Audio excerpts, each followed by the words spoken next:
ഓൺലൈനിൽ വിവിധ ഇടങ്ങളിൽ നിന്ന് പ്രിയപ്പെട്ടവർ ഞങ്ങളോടൊപ്പം തത്സമയം ജോയിൻ ചെയ്തിട്ടുണ്ട്. ടൈം സോണുകൾ വ്യത്യസ്തമാണെങ്കിലും നിങ്ങളുടെ ഈ ആത്മീയ സഹകരണത്തിന് ഞങ്ങൾ നന്ദി അറിയിക്കുന്നു. ദൈവം ഈ രാത്രി യോഗങ്ങൾ നിങ്ങൾക്ക് അനുഗ്രഹമാക്കി തീർക്കട്ടെ. ക്രൈസ്തവ പ്രഭാഷണത്തിന് കാതുകൂർപ്പിക്കുന്ന ഈ ദേശവാസികളെ ഞങ്ങൾ വിസ്മരിക്കുന്നില്ല. ഞങ്ങളുടെ പ്രിയ ശ്രോതാക്കൾ, നിങ്ങളുടെ ജാതിയും മതവും നിറവും കുലവും കുടുംബവും പ്രത്യയശാസ്ത്രവും വിശ്വാസ സംഹിതയും സമ്മതിദാനാവകാശം ആഞ്ഞുകുത്തുവാൻ നിങ്ങൾ തിരഞ്ഞെടുക്കുന്ന ചിഹ്നവുമൊക്കെ വ്യത്യസ്തമാകാം. പക്ഷേ അതൊന്നും സുവിശേഷം കേൾക്കുന്നതിന് തടസ്സമല്ല. ഞങ്ങളിവിടെ ഉയർത്തുന്ന പാട്ടുകളിലൂടെ, പ്രഭാഷണങ്ങളിലൂടെ, രാഗതാളമേള സ്വരലയങ്ങളിലൂടെ നിങ്ങളുടെ മുമ്പിൽ ഞങ്ങൾ പാടിക്കേൾപ്പിക്കുന്ന ഏകകർത്താവും ഏകദൈവവും ഏകരക്ഷകനുമായ ക്രിസ്തു, അതുപോലെ തന്നെ ബൗദ്ധികവും സൈദ്ധാന്തികവുമായ ആലോചനകളിലൂടെ ഞങ്ങൾ പകർത്തി വ്യക്തമാക്കുന്ന ക്രിസ്തു, ഏകസത്യദൈവമായ ക്രിസ്തു എല്ലാവർക്കുമുള്ളതാണ്. ആർക്കും നിഷേധിക്കാനാവാത്ത യാഥാർത്ഥ്യമാണ്. ഓപ്ഷൻ വേറെ ഇല്ലാത്ത വിധം മുക്തിക്കും മോക്ഷത്തിനും സായുജ്യത്തിനും ശാന്തിക്കും സമാധാനത്തിനും വിടുതലിനും വീണ്ടെടുപ്പിനും ഏകമാർഗം ക്രിസ്തുവാണെന്നുള്ളത് ഇതുപോലെ ഒരുക്കപ്പെട്ട ഏതിടങ്ങളിലും അവസരം കിട്ടിയാൽ നിന്ന് പറയാൻ, പാടാൻ ഞങ്ങൾ സമർപ്പിതരും. അതിൻ്റെ സാമർഥ്യം ജനിതകമായിട്ടുള്ളതല്ല, കർത്താവ് പകരുന്ന ആത്മശക്തിയുടെ സാമർഥ്യമാണ്. അത് നാളിതുവരെ ചെയ്തു വരികയാണ്.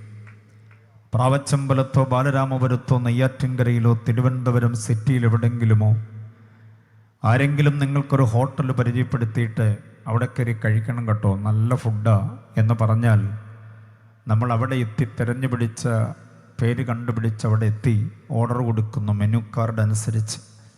പക്ഷെ കൊണ്ടുവന്ന ഭക്ഷണം നമ്മളെ പരിചയപ്പെടുത്തിയ ആൾ വാദോരാതെ പറഞ്ഞതിന് അത്രയും ടേസ്റ്റൊന്നുമില്ലെങ്കിൽ വലിയ പരാതിയൊന്നും പെട്ടിട്ട് കാര്യമില്ല. വേറെ നല്ല ഹോട്ടൽ അപ്പുറത്തുണ്ട്, ഒന്നോ രണ്ടോ ഓപ്ഷൻ ഇഷ്ടം പോലെയുണ്ട്.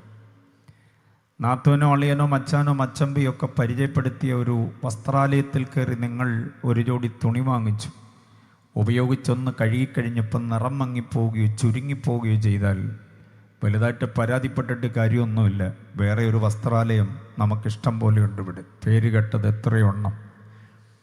കുഞ്ഞ് പഠിച്ച സ്കൂളിൽ കുഞ്ഞിൻ്റെ പഠന നിലവാരം ഒന്ന് നോക്കിയിട്ട് അത്ര കണ്ട് മെച്ചമല്ല, മോശമാണെന്ന് താങ്കൾക്ക് ബോധ്യമായാൽ വേറെ സ്കൂളുണ്ട് ഇവിടെ ഇഷ്ടം പോലെ. നല്ല നിലവാരമുള്ള, ഉത്തരവാദിത്വമുള്ള, വിജയശതമാനം ഏറെയുള്ള സ്കൂളുകൾ വേറെയുണ്ട്. ഒരു ഷോപ്പിംഗ് മാളിൽ ചെന്ന് കുറേ പർച്ചേസ് ചെയ്തു, വില കൂടിപ്പോയി, വാങ്ങിച്ചതൊന്നും അത്ര കണ്ട് മെച്ചമായില്ലെന്ന് തോന്നിയാൽ ഷോപ്പിംഗ് മാളുകൾ വേറെ പിന്നെയും ഉണ്ട് ഇവിടെ. ഞാൻ പറഞ്ഞു വരുന്നത് മനസ്സിലാവുന്നുണ്ടോ? ഏതെടുത്ത് ചെന്നിട്ടും നമുക്ക് തൃപ്തികരമായതില്ല എങ്കിൽ അടുത്ത ഒരു ഓപ്ഷൻ നമുക്കുണ്ട്. പക്ഷേ പാപമോചനത്തിന് വേറെ ഓപ്ഷൻ ഇല്ല, യേശുവല്ലാതെ. രക്ഷപ്പെടുവാൻ, പൈശാചിക ബാധയിൽ നിന്ന് പുറത്തു വരുവാൻ പിശാച് ആസൂത്രണം ചെയ്തിട്ടുള്ള പലവിധത്തിലുള്ളതായിരിക്കുന്ന കൂച്ചുവിലങ്ങുകളുടെ കെട്ടഴിച്ച് പുറത്തു വരുവാൻ ഇനി ഒരു കുന്ന് കയറി മലയിറങ്ങി പുഴ താണ്ടി കടൽ നീന്തി ദേഹം മുറിച്ച് രക്താർപ്പണവും വായിൽ നിന്ന് സ്തോത്രാർപ്പണവും പോക്കറ്റിൽ നിന്ന് ധനാർപ്പണവും നടത്തി സമയം കളയേണ്ടതില്ല. ഒരൊറ്റ ഓപ്ഷൻ ഞങ്ങൾ വിളിച്ചു പറയുന്നു, അതാണ് നസറേനായ ക്രിസ്തു യേശു. അത് പറഞ്ഞ മുട്ടുകാല് തല്ലി ഒടിക്കും, തല തല്ലിക്കയറും എന്നൊക്കെ പറഞ്ഞ് പേടിച്ച് വീട്ടിനകത്ത് കയറി ഒളിക്കാൻ ഞങ്ങൾക്ക് പറ്റത്തില്ല. കാരണം ഈ തലയൊക്കെ എന്നെ അതിന് സമർപ്പിച്ച് കൊടുത്തതാണ്. തിരിച്ച് വീട്ടിൽ ചെന്ന് അത്താഴം കഴിക്കാമെന്നൊന്നും ഗ്യാരണ്ടി ഒന്നും കൊടുത്തിട്ടല്ല പോകുന്നത്. ഇവിടെ പിടഞ്ഞു വീണ് തീർന്നാൽ ഇതിൻ്റെ തൊട്ടുമുകളിൽ വീടാണ്, അങ്ങോട്ടങ്ങ് കയറുകയാണ്. ആ സമർപ്പണമാണ് ഞങ്ങൾക്ക് പാട്ടുകാർക്കും പ്രഭാഷകർക്കും ഒക്കെ ഉള്ളത്. അതുകൊണ്ടൊരു പ്രത്യേക ജാതി മത വിഭാഗത്തിന് വേണ്ടിയല്ല ഈ യോഗം, എല്ലാവർക്കും വേണ്ടിയുള്ളതാണ്. കാരണം ഓപ്ഷൻ വേറെ ഇല്ല, ഒന്നേ ഉള്ളൂ, അത് ക്രിസ്തുവാണ്. ഇനി പരീക്ഷിച്ച് കളയാൻ ജീവിതത്തിൽ സമയം ബാക്കിയില്ല. ലാഭമായി കിട്ടിയ ഈ സമയം മുഴുവനും മുതലാക്കിക്കൊണ്ട് ക്രിസ്തുവിനോട് അണയാൻ, ക്രിസ്തു കേന്ദ്രീകൃതമായ ആത്മീക ജീവിതത്തിന് തുടക്കമാകാൻ നാട്ടുകാരായി നിങ്ങളെ മുഴുവനും ഞങ്ങൾ ആഹ്വാനം ചെയ്തുകൊണ്ട് ഈ രാത്രിയിൽ തുടർന്ന് സംഘാടകരനുവദിച്ചിരിക്കുന്ന നേരമത്രയും ദൈവത്തിൻ്റെ സനാതന വചനത്തിൻ്റെ സംശുദ്ധമായ പ്രഘോഷണം, വചനമല്ലാതെ മറ്റെങ്ങോട്ടും കയറില്ല. എന്നെ സംബന്ധിച്ചിടത്തോളം ലേഖനങ്ങളിലൂടെ ക്രിസ്തുവിൻ്റെ മഹത്വപൂർണമായ ഔന്നത്യത്തിൻ്റെ ഉത്തുംഗ പ്രതാപത്തെ വെളിപ്പെടുത്തുക, അതാണ് എന്നിലെ നിർബന്ധം. ഹമാസും ഗാസായും എൻ്റെ വിഷയമേ അല്ല. ഇസ്രായേലിന് എന്തോ ഭവിക്കുമെന്നുള്ളതിനകത്ത് ഞാൻ ചങ്ക് കഴിക്കേണ്ട കാര്യമില്ല. കാരണം എൻ്റെ അമ്മാച്ചനൊന്നും ഓടില്ല. എനിക്ക് നെഞ്ചിന് വേദനയുള്ളത് ക്രിസ്തുവില്ലാതെ പോകുന്ന വ്യക്തികളെക്കുറിച്ചാണ്. ഫലസ്തീൻ വല്ല കുസൃതിയും കാണിച്ചിട്ടുണ്ടെങ്കിൽ തല്ലു വാങ്ങിക്കും. അത് ഇസ്രായേലും അവരും തമ്മിൽ എന്നേ ഉള്ള പ്രതിസന്ധിയാണ്. അതൊന്നും ഇവിടെ പ്രാവച്ചമ്പലംകാരുടെയും പത്തനാപുരംകാരനായ എൻ്റെയും വിഷയമേ അല്ല. മനോരമ, മംഗളം, മാധ്യമ, മാതൃഭൂമി, ജനയുഗം, ധനിതരം, Deepika, Rashtradeepika, Dinathanthi, Dinamalar, the Hindu, Indian Express അടക്കമുള്ള സകല പത്രത്താളുകളും നമുക്ക് യുദ്ധമുഖത്തേക്കൊരു പ്രചോദനം തരുന്നുണ്ട്. അതെല്ലാം കണ്ടും കെട്ടും അതിൻ്റെ പുറകെ പോകുന്ന കൂട്ടത്തിൽ മറക്കാതെ മുറുകെ പിടിക്കേണ്ട ഒന്ന് ക്രിസ്തു തന്നെയാണ്.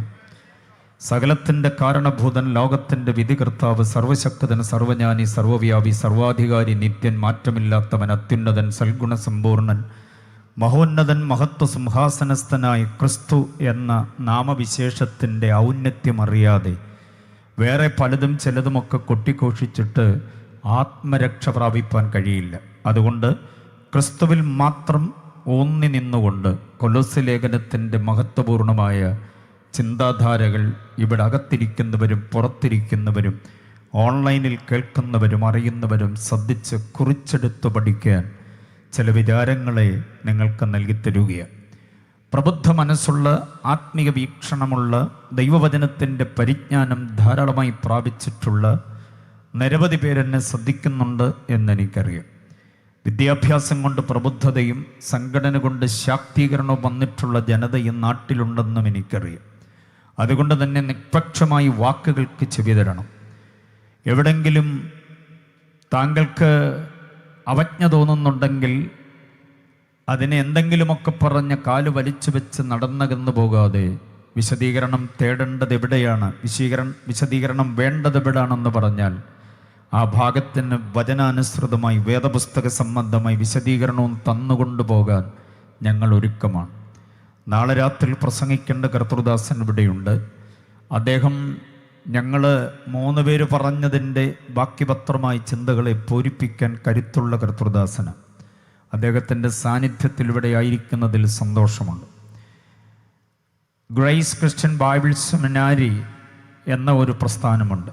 അവിടെ സഹഅധ്യാപകനായിരിക്കുന്ന കർത്താവിൻ്റെ ദാസൻ ബിനോയ് ജോസഫ് അവറുകൾ അനുഗ്രഹിക്കുന്ന ഗായകനും കൂടെയാണെന്ന് എനിക്കിന്ന് മനസ്സിലായത്. അദ്ദേഹം ഒരു നല്ല അധ്യാപകനാണെന്ന് എനിക്കറിയാം, ബോധ്യമായിട്ടുണ്ട്. അദ്ദേഹത്തിൻ്റെ ഗാന ശുശ്രൂഷയും കേൾക്കാൻ കഴിഞ്ഞു. എല്ലാം കൊണ്ടും വളരെ മെച്ചമായി സജ്ജമാക്കിയിട്ടുള്ള ഈ അനുഗ്രഹിക്കപ്പെട്ട ആത്മീയ കൂട്ടായ്മയും കൊലോസ്യ ലേഖനത്തിലെ ക്രിസ്തുവിൻ്റെ മഹത്വത്തിൻ്റെ വല്ലഭത്വം, അതാണ് ഇന്ന് രാത്രിയിൽ എൻ്റെ പ്രമേയം. എത്ര പേർക്ക് സന്തോഷമുണ്ട്? ക്രിസ്തുവിൻ്റെ മഹത്വത്തിൻ്റെ വല്ലഭത്വം അത് നാം പ്രാപിക്കണം, അറിയണം, അനുസരിക്കണം, അംഗീകരിക്കണം, അനുഷ്ഠിക്കണം എന്ന മഹത്വമേറിയ ആലോചനകളെ സവിസ്തരം വിളമ്പുവാൻ ആഗ്രഹിക്കുകയാണ്. എല്ലാവർക്കും ഹൃദയത്തിൻ്റെ ഭാഷയിൽ ഒരു പ്രാവശ്യം കൂടെ നന്ദി അറിയിച്ചുകൊണ്ട് കൊലോസ്യ ലേഖനം എന്ന പ്രൗഢഗംഭീരമായ ആശയ സമാഹാരത്തിലേക്ക് നിങ്ങളെ സ്വാഗതം ചെയ്യുന്നു. പുതിയ നിയമത്തിൽ 21 ലേഖനങ്ങളാണുള്ളത്. 21 ലേഖനങ്ങളുടെയും ആകത്തുക the theological explanation about Christ and the church എന്നതാണ്. ക്രിസ്തുവിനെക്കുറിച്ചും സഭയെക്കുറിച്ചുമുള്ള ദൈവശാസ്ത്ര വിശകലനം, അതാണ് ലേഖനങ്ങൾ എന്ന് പറയുന്നത്. 21 ലേഖനങ്ങൾ, ദ എപ്പിസ്റ്റൽസ്. റോമർ മുതൽ യൂദ വരെ അങ്ങനെ ക്രമീകരിച്ചു വെച്ചിട്ടുള്ള ലേഖനങ്ങൾ എഴുതിയ കാലത്തിനനുസരിച്ചല്ല, പകരം അതിനകത്തെ പ്രമേയമനുസരിച്ചാണ് അടുക്കി വെച്ചിട്ടുള്ളത്. ആഴത്തിൽ പഠിക്കാൻ മനസ്സ് കാട്ടുന്നവരുടെ ആത്മീയത തിളക്കമുള്ളതും ശ്രേഷ്ഠമായതും ആയിരിക്കും. ലേഖനങ്ങളുമായി ആത്മബന്ധമില്ലാത്തവരുടെ ആത്മീയത ഒരുമാതിരി പുഴുക്കത്തുള്ളതായിരിക്കും. അവർ ലോകത്തിലും മെമ്പർഷിപ്പ് ഉള്ളവരാ, സഭയിലും മെമ്പർഷിപ്പ് ഉള്ളവരാകും. ലോകത്തെയും ജഡത്തെയും പിശാചിനെയും സമമായ നിലയിൽ നിലനിർത്തിക്കൊണ്ട് ക്രിസ്ത്യ ജീവിതം നയിക്കുന്നവരാണ് ലേഖനങ്ങളുമായി ബന്ധമില്ലാത്തവർ. പക്ഷെ ലേഖനങ്ങളുടെ ആഴമേറിയ ആലോചനകളുമായിട്ട് ആത്മബന്ധമുള്ളവർക്ക് തള്ളേണ്ടത് തള്ളാനും കൊള്ളേണ്ടത് കൊള്ളാനും ആയിത്തീരേണ്ടതുപോലെ മാത്രം ആയിത്തീരാനും കൂടേണ്ടവരോട് മാത്രം കൂടാനും കൂടരുതാത്തവരോട് അകന്ന് ഒരകലം സൂക്ഷിക്കാനുമൊക്കെ അവർ പ്രാപ്തരാകുന്നു. അതാണ് ലേഖനങ്ങളുടെ പ്രാധാന്യത. ഞാൻ പറയുന്ന 3 കാര്യത്തെ ശ്രദ്ധിക്കണം. 3 കാര്യം മറന്നു പോകരുത്. കുഞ്ഞുങ്ങളടക്കം ശ്രദ്ധിച്ചുകൊള്ളണം. കുറിക്കാൻ പറ്റിയാൽ കുറിക്കണം. ഈ 3 കാര്യങ്ങളിൽ അധിഷ്ഠിതമാകണം നമ്മുടെ ക്രിസ്ത്യ ജീവിതം. അതിന് നമ്മെ പ്രേരിപ്പിക്കുന്നത് ലേഖനങ്ങളാണ്. 3 ചിന്തകൾ അക്കമിട്ട് പറയാം. 1, നാം ജഡത്തിൽ ജീവിക്കുമ്പോൾ ജഡപ്രകാരമല്ലാതെ ജീവിക്കണം. എത്ര പേർക്ക് മനസ്സിലാകുന്നുണ്ട്? ജഡമുതിർത്തുവിടുന്ന പാപരാഗങ്ങളുടെ, വികാര വിക്ഷോഭങ്ങളുടെ, ആവേഗങ്ങളുടെ, ആസക്തികളുടെ, തൃഷ്ണകളുടെ മുൻപിൽ പണയപ്പെട്ടു പോകുന്ന ഒരാത്മീയതയാകരുത് നമ്മുടെ ആത്മീയത. അവസരത്തിൻ്റെ ആനുകൂല്യം ഒത്തുകിട്ടുമ്പോൾ പാട്ടും പ്രാർത്ഥനയും ആരാധനയും പ്രൈസും വർഷിപ്പും ശുശ്രൂഷയും എല്ലാം പണയപ്പെടുത്തിയിട്ട് ആ ആനന്ദത്തിലേക്ക്, ആമോദത്തിലേക്ക്, ആഹ്ലാദത്തിലേക്ക്, ആഘോഷത്തിലേക്ക് പോകുന്നവൻ ലേഖനവുമായി ബന്ധമില്ലാത്തവനാണെന്ന് ഉറക്കെ പറയണം. അപ്പോൾ 1-ാമത്തെ വാചകം മറക്കരുത്. ജഡത്തിൽ ജീവിക്കുമ്പോൾ ജഡപ്രകാരമല്ലാതെ ജീവിക്കണം. ആത്മീയതയ്ക്ക് വിരുദ്ധമായ നിരവധി ചേതോവികാരങ്ങളെ ഉയർത്തിവിടുന്ന, ഉദ്ദീപിപ്പിച്ചുവിടുന്ന, ഉണർത്തിവിടുന്ന ഒരു സംഗതിയാണ് നമ്മുടെ ജഡം. ആ ജഡത്തെ പിടിച്ച് അടക്കാൻ കഴിയണം. വചനവിരുദ്ധമായി പൊങ്ങുന്ന സകല വിചാരങ്ങളുടെയും സങ്കല്പങ്ങളെയും പിടിച്ചടക്കി ആത്മീയതയിൽ തന്നെ നിൽക്കാൻ നമുക്ക് കഴിയണം. അപ്പോൾ 1-ാമത്തെ വാചകം ജഡത്തിൽ ജീവിക്കുമ്പോൾ, ബാക്കി പറ, ജഡപ്രകാരമല്ലാതെ ജീവിക്കണം. 2, ലോകത്തിൽ ജീവിക്കുമ്പോൾ ലോകപ്രകാരമല്ലാതെ ജീവിക്കണം. നാം ലോകത്തിലാണ് ജീവിക്കുക. ലോകത്തിൽ ജീവിക്കുമ്പോൾ ലോകപ്രകാരമല്ലാതെ എന്ന് പറഞ്ഞാൽ ലോകത്തിന് ചില ആർഭാടങ്ങളും ആഡംബരങ്ങളും ആഘോഷങ്ങളുമുണ്ട്. ലോകത്തിന് തനതായിരിക്കുന്ന ചില അധമ സംസ്കാരങ്ങളുണ്ട്. ലോകമെന്നതുകൊണ്ട് വേദപുസ്തകം വിവക്ഷിക്കുന്നത് 3 അർത്ഥങ്ങളാണ്. പഠിച്ചോണം, 3 അർത്ഥങ്ങളാണ്. വചനമല്ലാതെ നമ്മളൊന്നും പറയില്ല. വചനത്തിലൂടെ അല്ലാതെ വേറെ എങ്ങും നാം പോകില്ല. വചനം മാത്രം കേൾക്കാനിടയാകണം. ലോകത്തിൽ ജീവിക്കുമ്പോൾ ലോകക്കാരല്ലാതെ ജീവിക്കണമെന്ന് പറഞ്ഞാൽ വേദപുസ്തകത്തിൽ ലോകമെന്ന പദത്തിന് 3 അർത്ഥമാണുള്ളത്. 1, അപ്പോസ്തലപ്രവൃത്തി 17:24, ഈ ലോകവും അതിലുള്ള സകലതും ഉണ്ടാക്കിയ ദൈവം. അവിടെ ലോകം എന്നതുകൊണ്ട് ഉദ്ദേശിക്കുന്നത് ഇവിടുത്തെ ആകാശം, അതിലുള്ളതെല്ലാം, ഭൂമി, അതിലുള്ളതെല്ലാം, സമുദ്രം, അതിലുള്ളതെല്ലാം, ഇതിനെല്ലാം കൂടി ഒരുമിച്ച് ചേർത്ത് പറയുന്ന കോസ്മോസ്, യൂണിവേഴ്സ്, പ്രപഞ്ചം. അതാണ് 17:24 ലോകമെന്നതുകൊണ്ട് ഉദ്ദേശിക്കുന്നത്. ഇനിയും ലോകമെന്നത് വേറൊരർത്ഥത്തിലേക്ക് മാറുന്ന മറ്റൊരു വാക്യം തരാം. പരിചിത വാക്യം യോഹന്നാൻ 3:16, ആരും നശിച്ചു പോകാതിരിപ്പാൻ ദൈവം അവനെ നൽകുവാൻ തക്കവണ്ണം, ബാക്കി, ലോകത്തെ സ്നേഹിച്ചു. അവിടെ ലോകമെന്ന പദം വേറൊരർത്ഥത്തിലാണ്. അപ്പോസ്തലപ്രവൃത്തി 17:24 ലോകമെന്ന് പറയുന്നത് ഈ ബ്രഹ്മാണ്ഡ ഘടാകത്തെയാണെങ്കിൽ, സൂര്യചന്ദ്ര നക്ഷത്രാദികൾ, ഇതിനെ എല്ലാം കൂടി ചേർത്താണെങ്കിൽ, യോഹന്നാൻ 3:16 ലോകത്തെ സ്നേഹിച്ചു എന്ന് പറഞ്ഞാൽ മലയും കുന്നും താഴ്വരയും പർവ്വതങ്ങളും സമതലങ്ങളും കടലുകളും ഇതെല്ലാം കൂടെയുള്ള മരുഭൂമി അടക്കമുള്ളതിനെ സ്നേഹിച്ചുവെന്നല്ല, ഇവിടെ പാർക്കേണ്ടതിന് ദൈവം സൃഷ്ടിച്ച മാനവ കുലത്തെ സ്നേഹിച്ചുവെന്നാണ്. അപ്പം ലോകമെന്ന് പറഞ്ഞാൽ മനുഷ്യനെന്നൊരർത്ഥം, മാനവകുലം, മാനവ സമൂഹം എന്നൊരർത്ഥം കൂടിയുണ്ട്. 2 അർത്ഥം 2 വാക്യങ്ങളിലൂടെ കിട്ടിയല്ലോ. പക്ഷെ ലോകത്തിൽ ജീവിക്കുമ്പോൾ ലോകപ്രകാരം അല്ലാതെ ജീവിക്കരുതെന്ന് പറയുന്ന ലോകം വേറൊരർത്ഥമാണ്. റോമാലേഖനം 12:2 ലോകത്തിന് അനുരൂപമാകരുത്. 1 യോഹന്നാൻ 2:17 ലോകവും അതിൻ്റെ മോഹവും ഒഴിഞ്ഞു പോകും. 1 യോഹന്നാൻ 5:4 ദൈവത്തിന് ജനിച്ചതൊക്കെയും ലോകത്തെ ജയിക്കുന്നു. യാക്കോബ് 4:4 ലോകസ്നേഹം ദൈവത്തോട് ശത്രുത്വമാകുന്നു.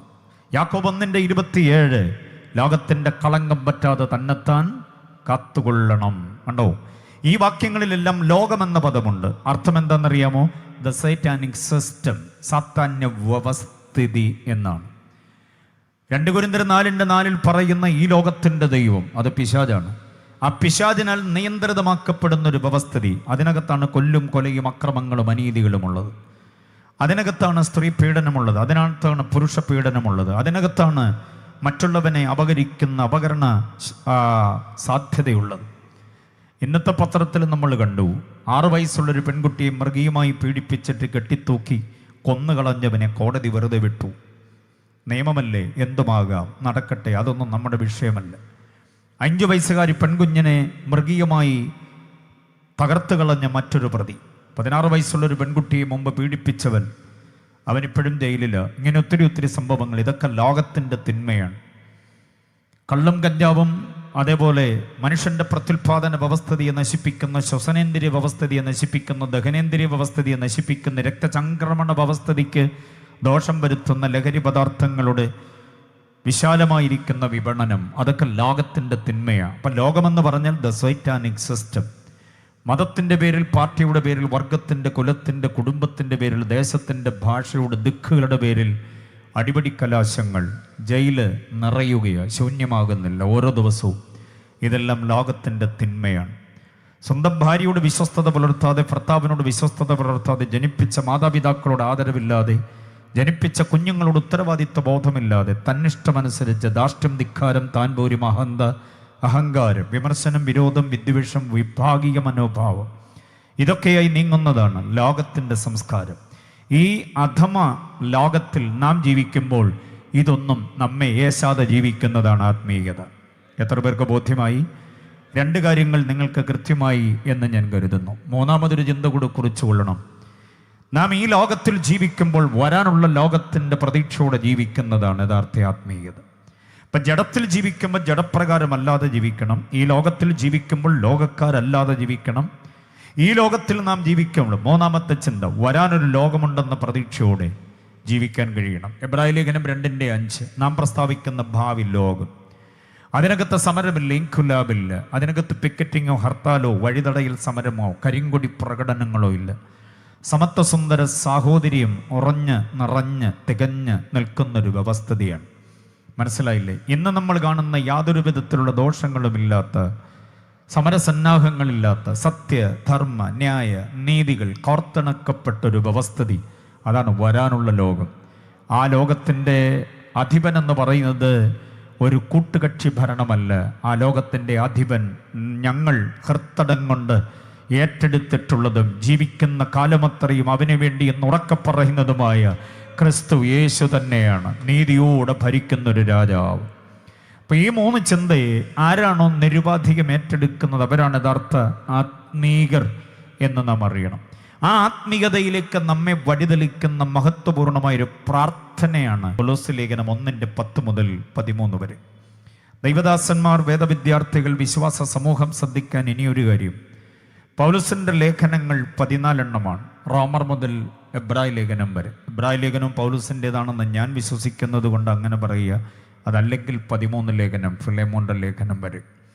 ഇതിൽ ഗലാത്യ ലേഖനം, എബ്രായ ലേഖനം ഒഴികെ ബാക്കിയുള്ള എല്ലാ ലേഖനങ്ങളിലും അനുവാചകർക്ക് വേണ്ടി ഈടുറ്റൊരു പ്രാർത്ഥന പൗലോസ് നടത്തുന്നുണ്ട്. ആ പ്രാർത്ഥന മാത്രം പഠിച്ചാൽ ഒരു ദൈവദാസൻ ഒരു ആയുസ് മുഴുവനും പ്രസംഗിക്കാം. അത്ര കണ്ട് വിജ്ഞാനപ്രദവും ദൈവശാസ്ത്ര സമ്പുഷ്ടവുമാണ് ആ പ്രാർത്ഥനകൾ. നമ്മൾ സാധാരണ പ്രാർത്ഥിക്കുന്ന പോലെ എനിക്ക് തരണേ, എനിക്കുള്ളവർക്ക് തരണേ, യേശുവിൻ്റെ നാമത്തിൽ ആമേൻ എന്ന് പറഞ്ഞ് കിടക്കുകയല്ല. പൗലോസിൻ്റെ പ്രാർത്ഥന ദൈവശാസ്ത്രത്തിൽ സമ്പുഷ്ടമാണ്. എഫേസ്യ ലേഖനത്തിൽ 2 പ്രാർത്ഥനയുണ്ട്. കൊലോസ്യ ലേഖനത്തിൽ ഉജ്ജ്വലമായ പ്രാർത്ഥനയാണ് ഞാൻ വായിച്ച് കേൾപ്പിച്ചത്. ബാക്കിയുള്ള എല്ലാ ലേഖനങ്ങളിലുമുണ്ട്. ഗലാത്യ ലേഖനത്തിലില്ല, എബ്രായ ലേഖനത്തിലുമില്ല. അത് ആത്മീയതയ്ക്കെതിരെ അവർ നീങ്ങുന്നത് കൊണ്ട് അവരോടുള്ള പ്രതിവാദവും പ്രകോപനവും പ്രതിഷേധവും പ്രബോധനവും ഒക്കെ ആയതുകൊണ്ട് അവർക്ക് വേണ്ടി പൗലോസ് പ്രാർത്ഥിക്കുന്നുണ്ട്, പക്ഷെ അത് ലിഖിതമാക്കിയിട്ടില്ല. അതുകൊണ്ട് പൗലോസിൻ്റെ ഒരു പ്രാർത്ഥന എന്ന് പറഞ്ഞാൽ അത് വളരെ ആത്മീയമായ ചേതന നമുക്ക് നൽകുന്നതാണ്. ഒരർത്ഥത്തിൽ പറഞ്ഞാൽ ആ കാലഘട്ടത്തിലുള്ള സഭയ്ക്ക് വേണ്ടി പൗലോസിൻ്റെ വർത്തമാനകാലത്തിലേക്ക് മാത്രം പ്രാർത്ഥിച്ചതല്ല, 2023 ആണ്ടിൻ്റെ സമാപനത്തിലെത്തിയ നമുക്ക് വേണ്ടിയും കൂടിയുള്ള പ്രാർത്ഥനയാണ്. അതുകൊണ്ടാണ് ഇന്ന് രാത്രിയിൽ ആ പ്രാർത്ഥന മാത്രം ഐച്ഛികമായി എടുത്തുകൊണ്ട് നമ്മളതിൻ്റെ ആഴങ്ങളിലേക്ക് ഓളിയിടാൻ ആഗ്രഹിക്കുന്നത്. പ്രാർത്ഥനയെക്കുറിച്ച് ചില ചിന്തകൾ പറഞ്ഞിട്ട് ഞാൻ 11 വാക്യത്തിലെ പ്രധാന പ്രമേയത്തിലേക്ക് വരാമെന്ന് ആഗ്രഹിക്കുന്നു. യഥാർത്ഥ ആത്മീയൻ ആരാണ് എന്ന് ചോദിച്ചാൽ ഞാൻ പറഞ്ഞ 3 കാര്യങ്ങൾ ഹൃത്തടത്തിൽ ഓർത്തുകൊള്ളുമ്പോൾ തന്നെ മറ്റു ചില കാര്യങ്ങൾ ഈ പ്രാർത്ഥനയിൽ നടത്തിയെടുത്ത് പഠിക്കാം. ദൈവപ്രസാദ യോഗ്യമായി ജീവിക്കണം. ദൈവപ്രസാദ യോഗ്യം. 2, കർത്താവിന് യോഗ്യമാകണം നാം. ദൈവപ്രസാദം എന്ന് പറഞ്ഞാൽ ദൈവമെന്നൊക്കെ പറയുമ്പം ആ ആളത്വ മഹിമയെ നാം തിരിച്ചറിയുമ്പോൾ അതിനകത്തൊരു തൃത്വബോധമുണ്ട്, തൃത്വവിലാസമുണ്ട്, തൃത്വപ്രത്യക്ഷതയുണ്ട്, തൃത്വപ്രകാശനമുണ്ട്. തൃത്വവിലാസം അതിനകത്ത് നിറഞ്ഞു മുഴച്ചു മുറ്റി നിൽക്കുന്നുണ്ട്. ദൈവമെന്ന പദത്തിൻ്റെ എബ്രായ പദം എലോഹീം എന്നതാണ്. അതിനകത്ത് 3 ആളത്വ മഹിമകളുടെ സമഞ്ജസമായ സമ്മേളനമുണ്ട് എന്ന് നാം അറിയണം. ഗോഡ് ദ ഫാദർ, അതാണ് പിതാവ്. ഗോഡ് ദ സൺ, അതാണ് പുത്രൻ. ഗോഡ് ദ ഹോളി സ്പിരിറ്റ്, അതാണ് പരിശുദ്ധാത്മാവ്. ഈ 3 ആളത്വങ്ങളുടെ ഒരുമിച്ചുള്ള സമന്വയം, അതാണ് ദൈവം. ആ ദൈവത്തിന് പ്രസാദമായി നമുക്ക് ജീവിക്കാൻ കഴിയണം. കർത്താവിന് യോഗ്യമാകുക എന്ന് പറഞ്ഞാൽ ഭൂതലത്തിലേക്ക് നമ്മോടൊപ്പം മുട്ടിത്തട്ടി ഉരുമി ഉരഞ്ഞു നടക്കുവാൻ രൂപത്തിൽ വന്ന് തിരുവവതാരം ചെയ്ത് ക്രിസ്തു ജീവിച്ചതുപോലെ ജീവിക്കണം. അതാണ് കർത്താവിന് യോഗ്യമാകുമെന്ന്. അതുമാത്രമല്ല, അടുത്ത രണ്ട് കാര്യം പറയുന്നു.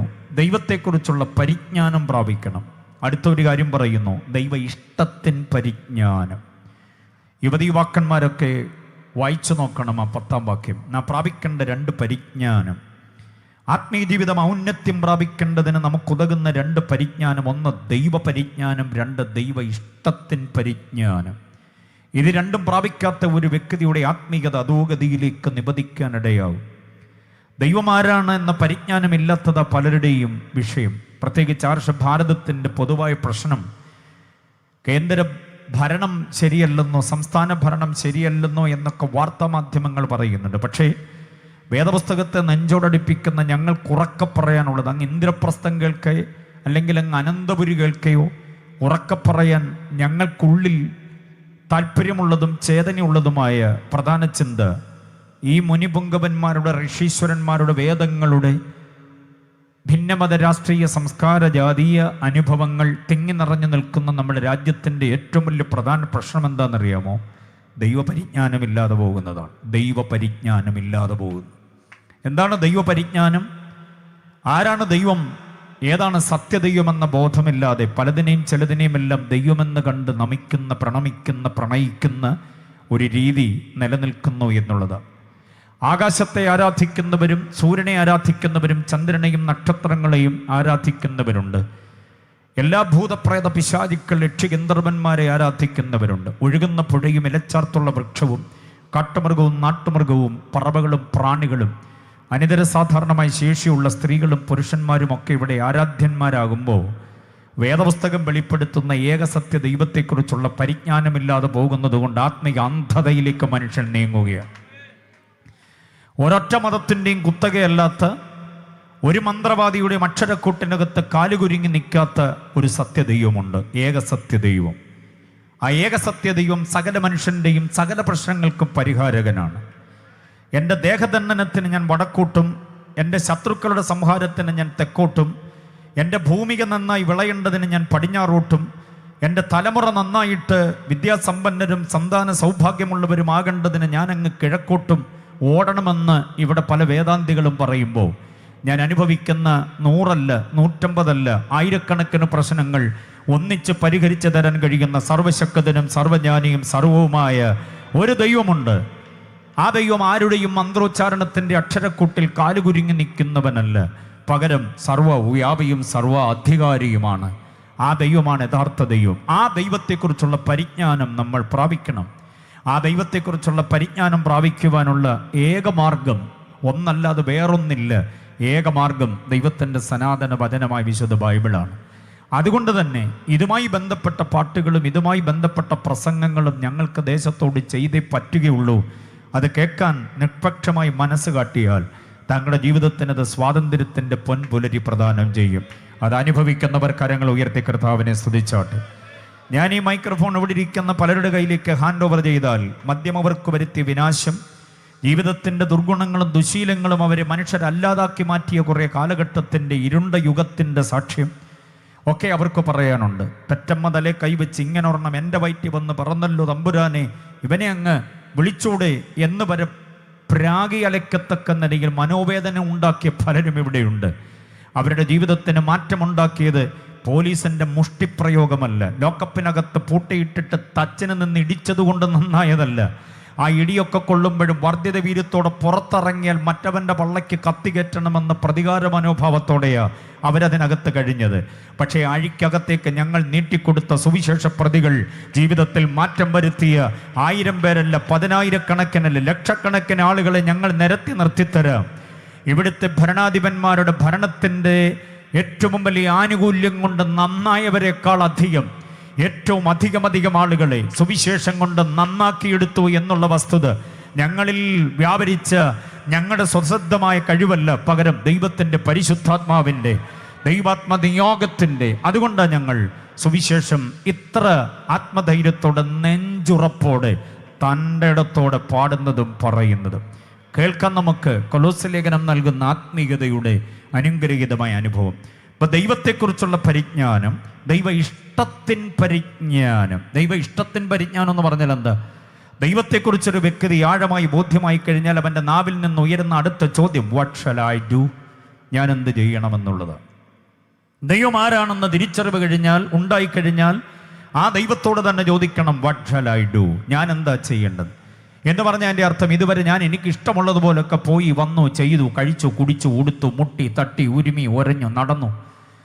പലർക്കും ഞാനൊരു ബാധയായിരുന്നു, പലർക്കും ഞാനൊരു വേദനയായിരുന്നു, പലർക്കും ഞാനൊരു വിങ്ങലായിരുന്നു. പക്ഷെ ഇപ്പോഴാണ് സത്യദൈവം ആരാണെന്ന് എനിക്ക് ബോധ്യമായത്. പറയൂ വാട്ട് ഷാൽ ഐ ഡു, ഇനി ഞാൻ എന്താ ചെയ്യേണ്ടത്? ഇതുവരെ ഞാൻ എനിക്കിഷ്ടമുള്ളതുപോലെ ചെയ്തത്, പക്ഷേ അങ്ങേ അറിഞ്ഞു ഇനി ഞാൻ എനിക്കിഷ്ടമുള്ള പോലെ പോകുന്നില്ല, അങ്ങേക്ക് ഇഷ്ടമുള്ളതുപോലെ ജീവിപ്പാൻ ഞാൻ സമർപ്പിക്കുന്നു. ഇവിടുത്തെ കുടുംബന്നൂർ കൺവെൻഷൻ കൊണ്ട് ഞങ്ങൾ ഉദ്ദേശിക്കുന്നത് സ്വന്തം ഇഷ്ടത്തിൻ്റെ വരുതി വിട്ട് ദൈവ ഇഷ്ടത്തിലേക്ക് ചിലർ വരണം. അതാണ് വായിച്ച് കേൾപ്പിച്ച വേദഭാഗത്തിലുള്ളത്. ജീവിതത്തിൻ്റെ ആത്മീയതയുടെ നടത്തിപ്പ്, അതിനാവശ്യമായിരിക്കുന്ന ആത്മനിയാഗം നമുക്ക് ലഭ്യമാകണം. അതിന് ക്രിസ്തുവിനെക്കുറിച്ച് ഈ രാത്രി വേണ്ടും പോലെ വിസ്തൃതമായി കേൾക്കുവാൻ ദൈവത്തിൻ്റെ ആത്മാവ് നമ്മെ സഹായിക്കട്ടെ. ഒരു കാര്യം കൂടെ വേദവിദ്യാർത്ഥികൾക്ക്, ദൈവമക്കൾക്ക് വേണ്ടി നൽകി തന്നുകൊണ്ട് ഞാൻ മുൻപോട്ട് പോകാം. അപ്പോസ്തലനായ പൗലോസിന്റെ ലേഖനങ്ങളിൽ കരഗ്രഹ ലേഖനങ്ങൾ എന്നറിയപ്പെടുന്ന 4 ലേഖനങ്ങളുണ്ട്. 4 ലേഖനങ്ങൾ. അതിലൊന്നാണ് എഫെസ്യ ലേഖനം, രണ്ടാമത്തേത് ഫിലിപ്പിയ ലേഖനം, മൂന്നാമത്തേത് കൊലോസ്യ ലേഖനം, നാലാമത്തേതാണ് ഫിലേമോന്റെ ലേഖനം. ഈ 4 ലേഖനങ്ങളിൽ 4 അതിപ്രധാനമായ ആശയത്തിൻ്റെ പ്രമേയമുണ്ട്. അതും കൂടെ ഒന്നക്കമിട്ട് നിരത്തി നിങ്ങളുടെ ഹൃദയത്തിലേക്ക് പാകിവെക്കാം. അതിനനുസരിച്ച് നമ്മുടെ ആത്മീയതയെ നിലനിർത്തണം, കുറിച്ചുകൊള്ളണം ഈ 4 വിചാരങ്ങൾ. ഞാൻ ഈ 4 ലേഖനങ്ങളിൽ നിന്ന് ഏത് വാക്യം വായിച്ച് പ്രസംഗിച്ചാലും ഈ 4 ചിന്തകളെ പറയാറുണ്ട്. നിങ്ങളിൽ പലരും ഒരുപക്ഷെ വേറെ ചില പ്രസംഗങ്ങളിലൂടെ അത് കേട്ടിട്ടുണ്ടാകാം. എങ്കിലും കേൾക്കാത്തവർക്ക് വേണ്ടി പറയുക. പൗലോസിന്റെ 14 ലേഖനങ്ങളിൽ 4 ലേഖനങ്ങൾ കാരാഗ്രഹത്തിൽ നിന്ന് പിറവിയെടുത്തത്. കാരാഗ്രഹത്തിൻ്റെ സ്വസ്ഥമായ, സ്വൈര്യമായ, ശാന്തമായ അന്തരീക്ഷത്തിൽ നിന്ന് ക്രിസ്തുവിനെ ധ്യാനിച്ചപ്പോൾ ആ ധ്യാനമണ്ഡലത്തിലേക്ക് രൂപപ്പെട്ട ക്രിസ്തു പരിജ്ഞാന വിചാരങ്ങൾ ചോർന്നു പോകാതെ അവർക്ക് വേണ്ടി മാത്രമല്ല നമുക്ക് വേണ്ടിയും കൂടെ ലിഖിതമാക്കിയതാണ് ഈ 4 ലേഖനങ്ങൾ. ഒന്നുകൂടെ പേര് പരാമർശിക്കുന്നു: എഫെസ്യർ, ഫിലിപ്പിയർ, കൊലോസ്യർ, ഫിലേമോൻ. ഈ 4 ലേഖനങ്ങളെയും കാച്ചിക്കുറുക്കിയെടുത്താൽ 4 ആശയങ്ങൾ, 4 വാചകങ്ങൾ കിട്ടും. ആ 4 വാചകങ്ങളിൽ അധിഷ്ഠിതമാകണം എൻ്റെയും നിങ്ങളുടെയും ആത്മീയത. 1, 2, 3, 4 വാചകങ്ങൾ യഥാക്രമം ലേഖനത്തിൻ്റെ ഓർഡർ അനുസരിച്ച് പറയാം. 1, ക്രിസ്തുവിൽ വസിക്കുക എന്നതാണ് എഫെസ്യ ലേഖനം. ക്രിസ്തുവിൽ, dwell in him, not with him but in him. ക്രിസ്തുവിനോട് കൂടെ ജീവിക്കുന്നതല്ല ക്രിസ്ത്യ ജീവിതം, ക്രിസ്തുവിൽ ജീവിക്കുന്നതാണ്. എത്ര പേര് സമ്മതിക്കുന്നുണ്ട്? ഞാൻ പണ്ട് പുരാതന കാലം മുതലേ ക്രിസ്തുവിനോട് കൂടെയാണ് എന്ന് പറയുന്ന ആത്മീയതയിൽ കാമ്പും കഴമ്പുമൊന്നുമില്ല. ഞാൻ ആദ്യം പറഞ്ഞു തുടങ്ങിയപ്പോൾ പറഞ്ഞ പോലെ ലോകത്തിലും മെമ്പർഷിപ്പുണ്ട്, സഭയിലും മെമ്പർഷിപ്പ് ഉള്ളവരാകും. അത് പാടില്ല. ക്രിസ്തുവിൽ ജീവിക്കുന്ന ഒരാളാണ് യഥാർത്ഥത്തിൽ ക്രിസ്തു കേന്ദ്രീകൃത ജീവിതം നയിക്കുന്നയാൾ. പാപത്തോട് അകന്നു നിൽക്കാനും തിന്മയോട് ഏകീഭവിക്കാതെ വിശുദ്ധ ജീവിതത്തിന് ഉത്തരവാദിത്വ ബോധത്തോടെ നിൽക്കുവാൻ, ഞാൻ പറഞ്ഞ പോലെ തള്ളേണ്ടതൊക്കെ തള്ളി കൊള്ളേണ്ടത് മാത്രം കൊണ്ടുകൊണ്ട് ജീവിക്കാൻ കഴിയണമെങ്കിൽ ക്രിസ്തുവിൽ ആകണം. അതാണ് എഫെസ്യ ലേഖനം നൽകുന്ന പാഠം. രണ്ടാമത്തെ വാചകം ക്രിസ്തുവിൽ സന്തോഷിക്കുക എന്നതാണ്. റിജോയ്സ് ഇൻ ക്രൈസ്റ്റ് എന്നതാണ്. ക്രിസ്തുവിൽ എത്ര പേർക്ക് സന്തോഷമുണ്ട്? ക്രിസ്തുവിൽ. നമ്മുടെ സ്വന്തം തണ്ടപ്പേരിൽ തീരെഴുതി കിട്ടിയ ഭൂമികയിലോ നമ്മൾ പടുത്തുയർത്തിയ വർണ്ണാഭമായിരിക്കുന്ന കെട്ടിട സമുച്ചയങ്ങളിലോ നമ്മുടെ തലമുറ വിദേശത്തു നിന്ന് നേടിത്തരുന്ന റിയാൽ, ദിർഹം, ദറംസ്, ഡോളർ, യൂറോ, പൗണ്ട്, ഷേക്കലടക്കമുള്ള വിദേശ നാണ്യങ്ങളിലോ ഒന്നുമല്ല നമ്മുടെ സന്തോഷം. പിന്നെ നമ്മുടെ സന്തോഷം നമ്മുടെ വീണ്ടെടുപ്പുകാരൻ, പ്രാണനാഥൻ, നമ്മുടെ രക്ഷാ നായകനില്ല. എത്ര പേർക്ക് സന്തോഷമുണ്ട്? എന്ത് വന്നാലും വേർപിരിയില്ല, നോ ടേണിംഗ് ബാക്ക് എന്ന പ്രതിഷ്ഠയും തീരുമാനവും ആ ഉജ്ജ്വലമായ പ്രഖ്യാപനത്തിനുടമകളായി മുൻപോട്ട് പോകാൻ കഴിയണം. അതാണ് ക്രിസ്തുവിൽ സന്തോഷിക്കുക എന്ന് പറയുന്നത്. മൂന്നാമത്തെ വാചകം കൊലോസ്യ ലേഖനവുമായി ബന്ധപ്പെട്ട ക്രിസ്തുവിൽ തികയുക എന്നതാണ്. ഫുൾനെസ് ഇൻ ക്രൈസ്റ്റ് എന്നതാണ്. ക്രിസ്ത്യ ജീവിതം പാതി പണിത് നടക്കുന്നതല്ല. ക്രിസ്ത്യ ജീവിതം അതിൻ്റെ തികവിലേക്ക് വരണം. ക്രിസ്ത്യ ജീവിതം ക്രിസ്തുവിൽ തികയണം. കാരണം തികവുള്ള ഒരാളത്വം, തികവുള്ള ഒരു മഹത്വപൂർണമായ ആളത്വമായിരുന്നു ക്രിസ്തു. ക്രിസ്തുവിൽ ഏതാ പാതി നിങ്ങൾ കണ്ടിട്ടുള്ളത്? തുടങ്ങി വെച്ചത് പൂർത്തീകരിക്കാത്ത ഏത് മണ്ഡലമാ ഉള്ളത് ക്രിസ്തുവിൽ? വിശുദ്ധിയുടെ തികവ്, അനുസരണത്തിൻ്റെ തികവ്, അറിവിൻ്റെ തികവ്, ആത്മീയതയുടെ തികവ്, പിതാവുമായി ബന്ധത്തിൻ്റെ തികവ്, തന്നോട് കൂടെയുള്ള വ്യക്തികളുമായിട്ടുള്ള സുതാര്യ ബന്ധത്തിൻ്റെ തികവ്. ക്രിസ്തുവിൻ്റെ തികവുകൾ എണ്ണിയാൽ ധാരാളമുണ്ട്. അതേപോലെ തന്നെ നാം തികഞ്ഞവരായി മാറണം ക്രിസ്തുവിൽ. എത്ര പേര് ആഗ്രഹിക്കുന്നുണ്ട് ഈ കൺവെൻഷനിൽ വന്ന് സംബന്ധിക്കുന്ന മുഴുവൻ ആളുകളും ആത്മീയതയിൽ തികഞ്ഞവരാകണമെന്ന് ആഗ്രഹിക്കുന്നു? ഏറ്റവും വലിയ തികവ് അനുസരണത്തിലാണ്. 2 കൊരിന്ത്യർ 10:6 നിങ്ങളുടെ അനുസരണം തികഞ്ഞു വരണം. അടുത്ത തികവ് വിശുദ്ധിയിലാണ്. 2 കൊരിന്ത്യർ 7:1 വിശുദ്ധിയെ തികച്ചുകൊള്ളണം. അടുത്ത തികവ് സ്നേഹത്തിൻ്റെതാണ്. 1 യോഹന്നാൻ 2:5 സ്നേഹത്തിൽ തികയണം. അങ്ങനെ പറഞ്ഞാൽ ഞങ്ങൾക്ക് കുറിക്കാൻ പാടാണ് ഉപദേശി, ഒന്ന് തഞ്ചമായി പറയണേന്ന് നിങ്ങളുടെ ചിലരുടെ മുഖം എന്നോട് സംവദിക്കുന്നത് എനിക്ക് മനസ്സിലാക്കാൻ കഴിയുന്നുണ്ട്. ഈ തികവ് എവിടെയെങ്കിലുമൊക്കെ പ്രസംഗിക്കാൻ ഞങ്ങൾക്ക് ഉപകരിക്കുന്ന, അതുകൊണ്ടൊന്ന് തഞ്ചമായി പറയണേ എന്ന് പറയാതെ പറയുന്ന മുഖങ്ങളെ ഞാൻ കാണുന്നു. അതുകൊണ്ടൊന്നുകൂടെ പറയാം. ആദ്യത്തെ തികവ് എന്ന് പറയുന്നത് അനുസരണത്തിൻ്റെ തികവ്. 2 കൊരിന്ത്യർ 10:6 2 കൊരിന്ത്യർ 10:6 അനുസരണത്തിൻ്റെ തികവ്. ക്രിസ്തുവിൽ നാം തികയുമ്പോൾ ക്രിസ്തു ക്രൂശിലെ മരണത്തോളം അനുസരണമുള്ളവനായി തീർന്നു. അതുകൊണ്ട് നാമം അനുസരണത്തിൽ തികയണം. രണ്ടാമത്തേത് വിശുദ്ധിയുടെ തികവാണ്. വിശുദ്ധി ഏതെങ്കിലും ഒരു മണ്ഡലത്തിൽ പോരാ, സർവാത്മന വിശുദ്ധരാകണം. ജഡത്തിൽ വിശുദ്ധി വേണം, ആത്മാവിൽ വിശുദ്ധി വേണം, ദേഹിയിൽ വിശുദ്ധി വേണം, നോട്ടത്തിലും പ്രവൃത്തിയിലും വാക്കിലും വിശുദ്ധി വേണം, ബന്ധങ്ങളിൽ വിശുദ്ധി വേണം, സാമ്പത്തികത്തിലും ദാമ്പത്തികത്തിലും വിശുദ്ധരാകണം. 2 കൊരിന്ത്യർ 7 അതിൻ്റെ 1 പ്രൈസ് ആൻഡ് വർഷിപ്പിൽ വിശുദ്ധി സൂക്ഷിക്കുന്ന ആളുകളുണ്ട്. താളമുള്ള പാട്ടുപാടിയൽ ആത്മീയതയുടെ പൂർണ്ണത. പക്ഷെ അവരുടെ ദാമ്പത്യ ജീവിതം ഏതാണ്ട് വിവാഹമോചനത്തിൽ ഒപ്പിട്ടിട്ടില്ലെന്നുള്ളതേ ഉള്ളൂ. ഏതാണ്ട് അതുപോലൊക്കെ കഴിഞ്ഞുകൂടുക. മറ്റുള്ളവരുമായിട്ട് ഇടപാടില്ല, അപ്പനുമായി വലിയ ബന്ധമില്ല, അമ്മയുമായി വലിയ ബന്ധമില്ല, സഹോദരങ്ങളുമായി വലിയ ബന്ധമില്ലാതെ അകന്നകന്നു പോകുന്നവർ, ഇടവകയുമായി വലിയ ബന്ധമില്ലാതെ പോകുന്നവർ.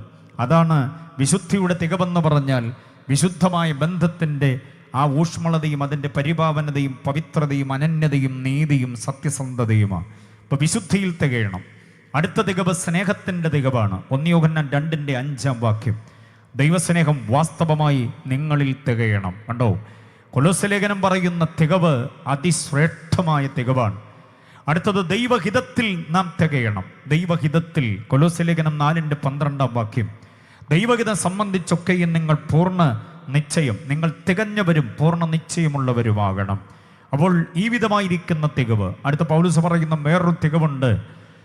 സുവിശേഷത്തിൻ്റെ പ്രവൃത്തി തികയ്ക്കണമെന്നേ എനിക്കുള്ളൂ, എൻ്റെ പ്രാണനെ ഞാൻ വിലയേറിയതായി എണ്ണുന്നില്ല. അപ്പോസ്തലപ്രവൃത്തി 20:24 ശുശ്രൂഷ തികയ്ക്കുക. ശുശ്രൂഷ ഇടയ്ക്കിട്ടിട്ട് പോകരുത്. ദേമാസിനെ പോലെ, യൂദായെ പോലെ ഇടയ്ക്കിട്ടിട്ട് പോകേണ്ടതല്ല. ഫിലേത്തോസും ഹുമനയോസും വിശ്വാസക്കപ്പൽ തകർത്ത ശുശ്രൂഷ ഇടയ്ക്ക് അന്യം വരുത്തിപ്പോയവര്. പക്ഷെ നമ്മെ ദൈവം ഏൽപ്പിച്ച ശുശ്രൂഷ തികയ്ക്കണം. എത്ര പേർക്ക് താല്പര്യമുണ്ട്? ഒത്തിരി പേര് തികയ്ക്കാതെ ഇടയ്ക്കിട്ടിട്ട് പോയപ്പോൾ അവരുടെയൊക്കെ ഭീകരമായിരിക്കുന്ന അസ്ഥികൂടങ്ങളുടെ ഇടയിൽ നിന്നുകൊണ്ടെന്ന പോലെ പറയണം. പൗലോസ് പറയുന്നു, ഞാൻ എൻ്റെ ഓട്ടം തികച്ചു. അത് പറഞ്ഞുകൊണ്ട് കണ്ണടയ്ക്കാൻ നമുക്ക് കഴിയണം. അതിനുള്ള കൃപയ്ക്ക് വേണ്ടിയാണ് കൊലോസ്യ ലേഖനത്തിൽ എൻ്റെ ചിന്തകൾക്ക് വേണ്ടി നാം കാതോർക്കേണ്ടത്. അപ്പോൾ എഫെസ്യ ലേഖനം ക്രിസ്തുവിൽ വസിക്കുക, ഫിലിപ്പിയ ലേഖനം ക്രിസ്തുവിൽ സന്തോഷിക്കുക, കൊലോസ്യ ലേഖനം ക്രിസ്തുവിൽ തികയുക എന്നതാണ്. അടുത്തതാണ് ഫിലേമോൻ്റെ ഏകാധ്യായ ലേഖനം. അതിനകത്തൊരു പ്രമുഖ ചിന്ത 25 വാക്യങ്ങളെ കാച്ചിക്കുറുക്കിയെടുത്താൽ കിട്ടുന്ന ആത്മീയ സാരസത്ത ക്രിസ്തുവിൽ വഹിക്കുക എന്നതാണ്. ക്രിസ്തുവിൽ വഹിക്കണം. വഹിക്കുക, വഹനം എന്ന് പറഞ്ഞാൽ അതിൻ്റെ അർത്ഥം ഉൾക്കൊള്ളുക. വഹിക്കുക എന്ന മലയാള പദം തെറ്റിദ്ധരിക്കരുത്. അവൻ എന്നെ വഹിച്ചിട്ട് പോയി എന്ന് പറയുന്ന വഹിപ്പീരല്ല ഇത്. ക്രിസ്തുവിൽ ഉൾക്കൊള്ളുക എന്നതാണ് എൻ്റെ അർത്ഥം. ജാതിയോ മതമോ നിറമോ കുലമോ കുടുംബമോ വർണ്ണമോ വർഗമോ നോക്കാതെ ഏത് വ്യക്തിയും ക്രിസ്തുവിൻ്റെ സ്നേഹത്തിൽ ഉൾക്കൊള്ളാൻ കഴിയണം. ആ മനസ്സുള്ളവർ കർത്താവിനെ സ്തുതിച്ചാട്ടെ. അവൻ ഇന്നതായ ഇനം, അവൻ ഇന്ന സംഘടനയിലെ, അവൻ ഇന്ന ദേശത്തെ, അവൻ ഇന്ന ഭാഷയുടെ, അങ്ങനൊന്നും ചിന്തിക്കാതെ, വിഭാഗീയത മനോഭാവമില്ലാതെ എല്ലാവരെയും ക്രിസ്തുവിൽ ഉൾക്കൊള്ളാനുള്ള കഴിവ്. അതാണ് ഫിലേമോന്റെ ലേഖനത്തിൽ. നീഗ്രോ ട്രൈബാണ്. നീഗ്രോ ട്രൈബായ ആഫ്രിക്കക്കാരൻ ഒനേസിമോസിനെ കുറിച്ച് പൗലോസ് അതിനകത്തൊരു പ്രയോഗം പറയുന്നുണ്ട് ഫിലേമോന്റെ ലേഖനത്തിൽ. എൻ്റെ പ്രാണപ്രിയനായ അവനെ ഞാൻ മടക്കി അയച്ചിരിക്കുന്നു. എന്നാ സവിശേഷമായ പ്രയോഗം അതെന്നറിയാം.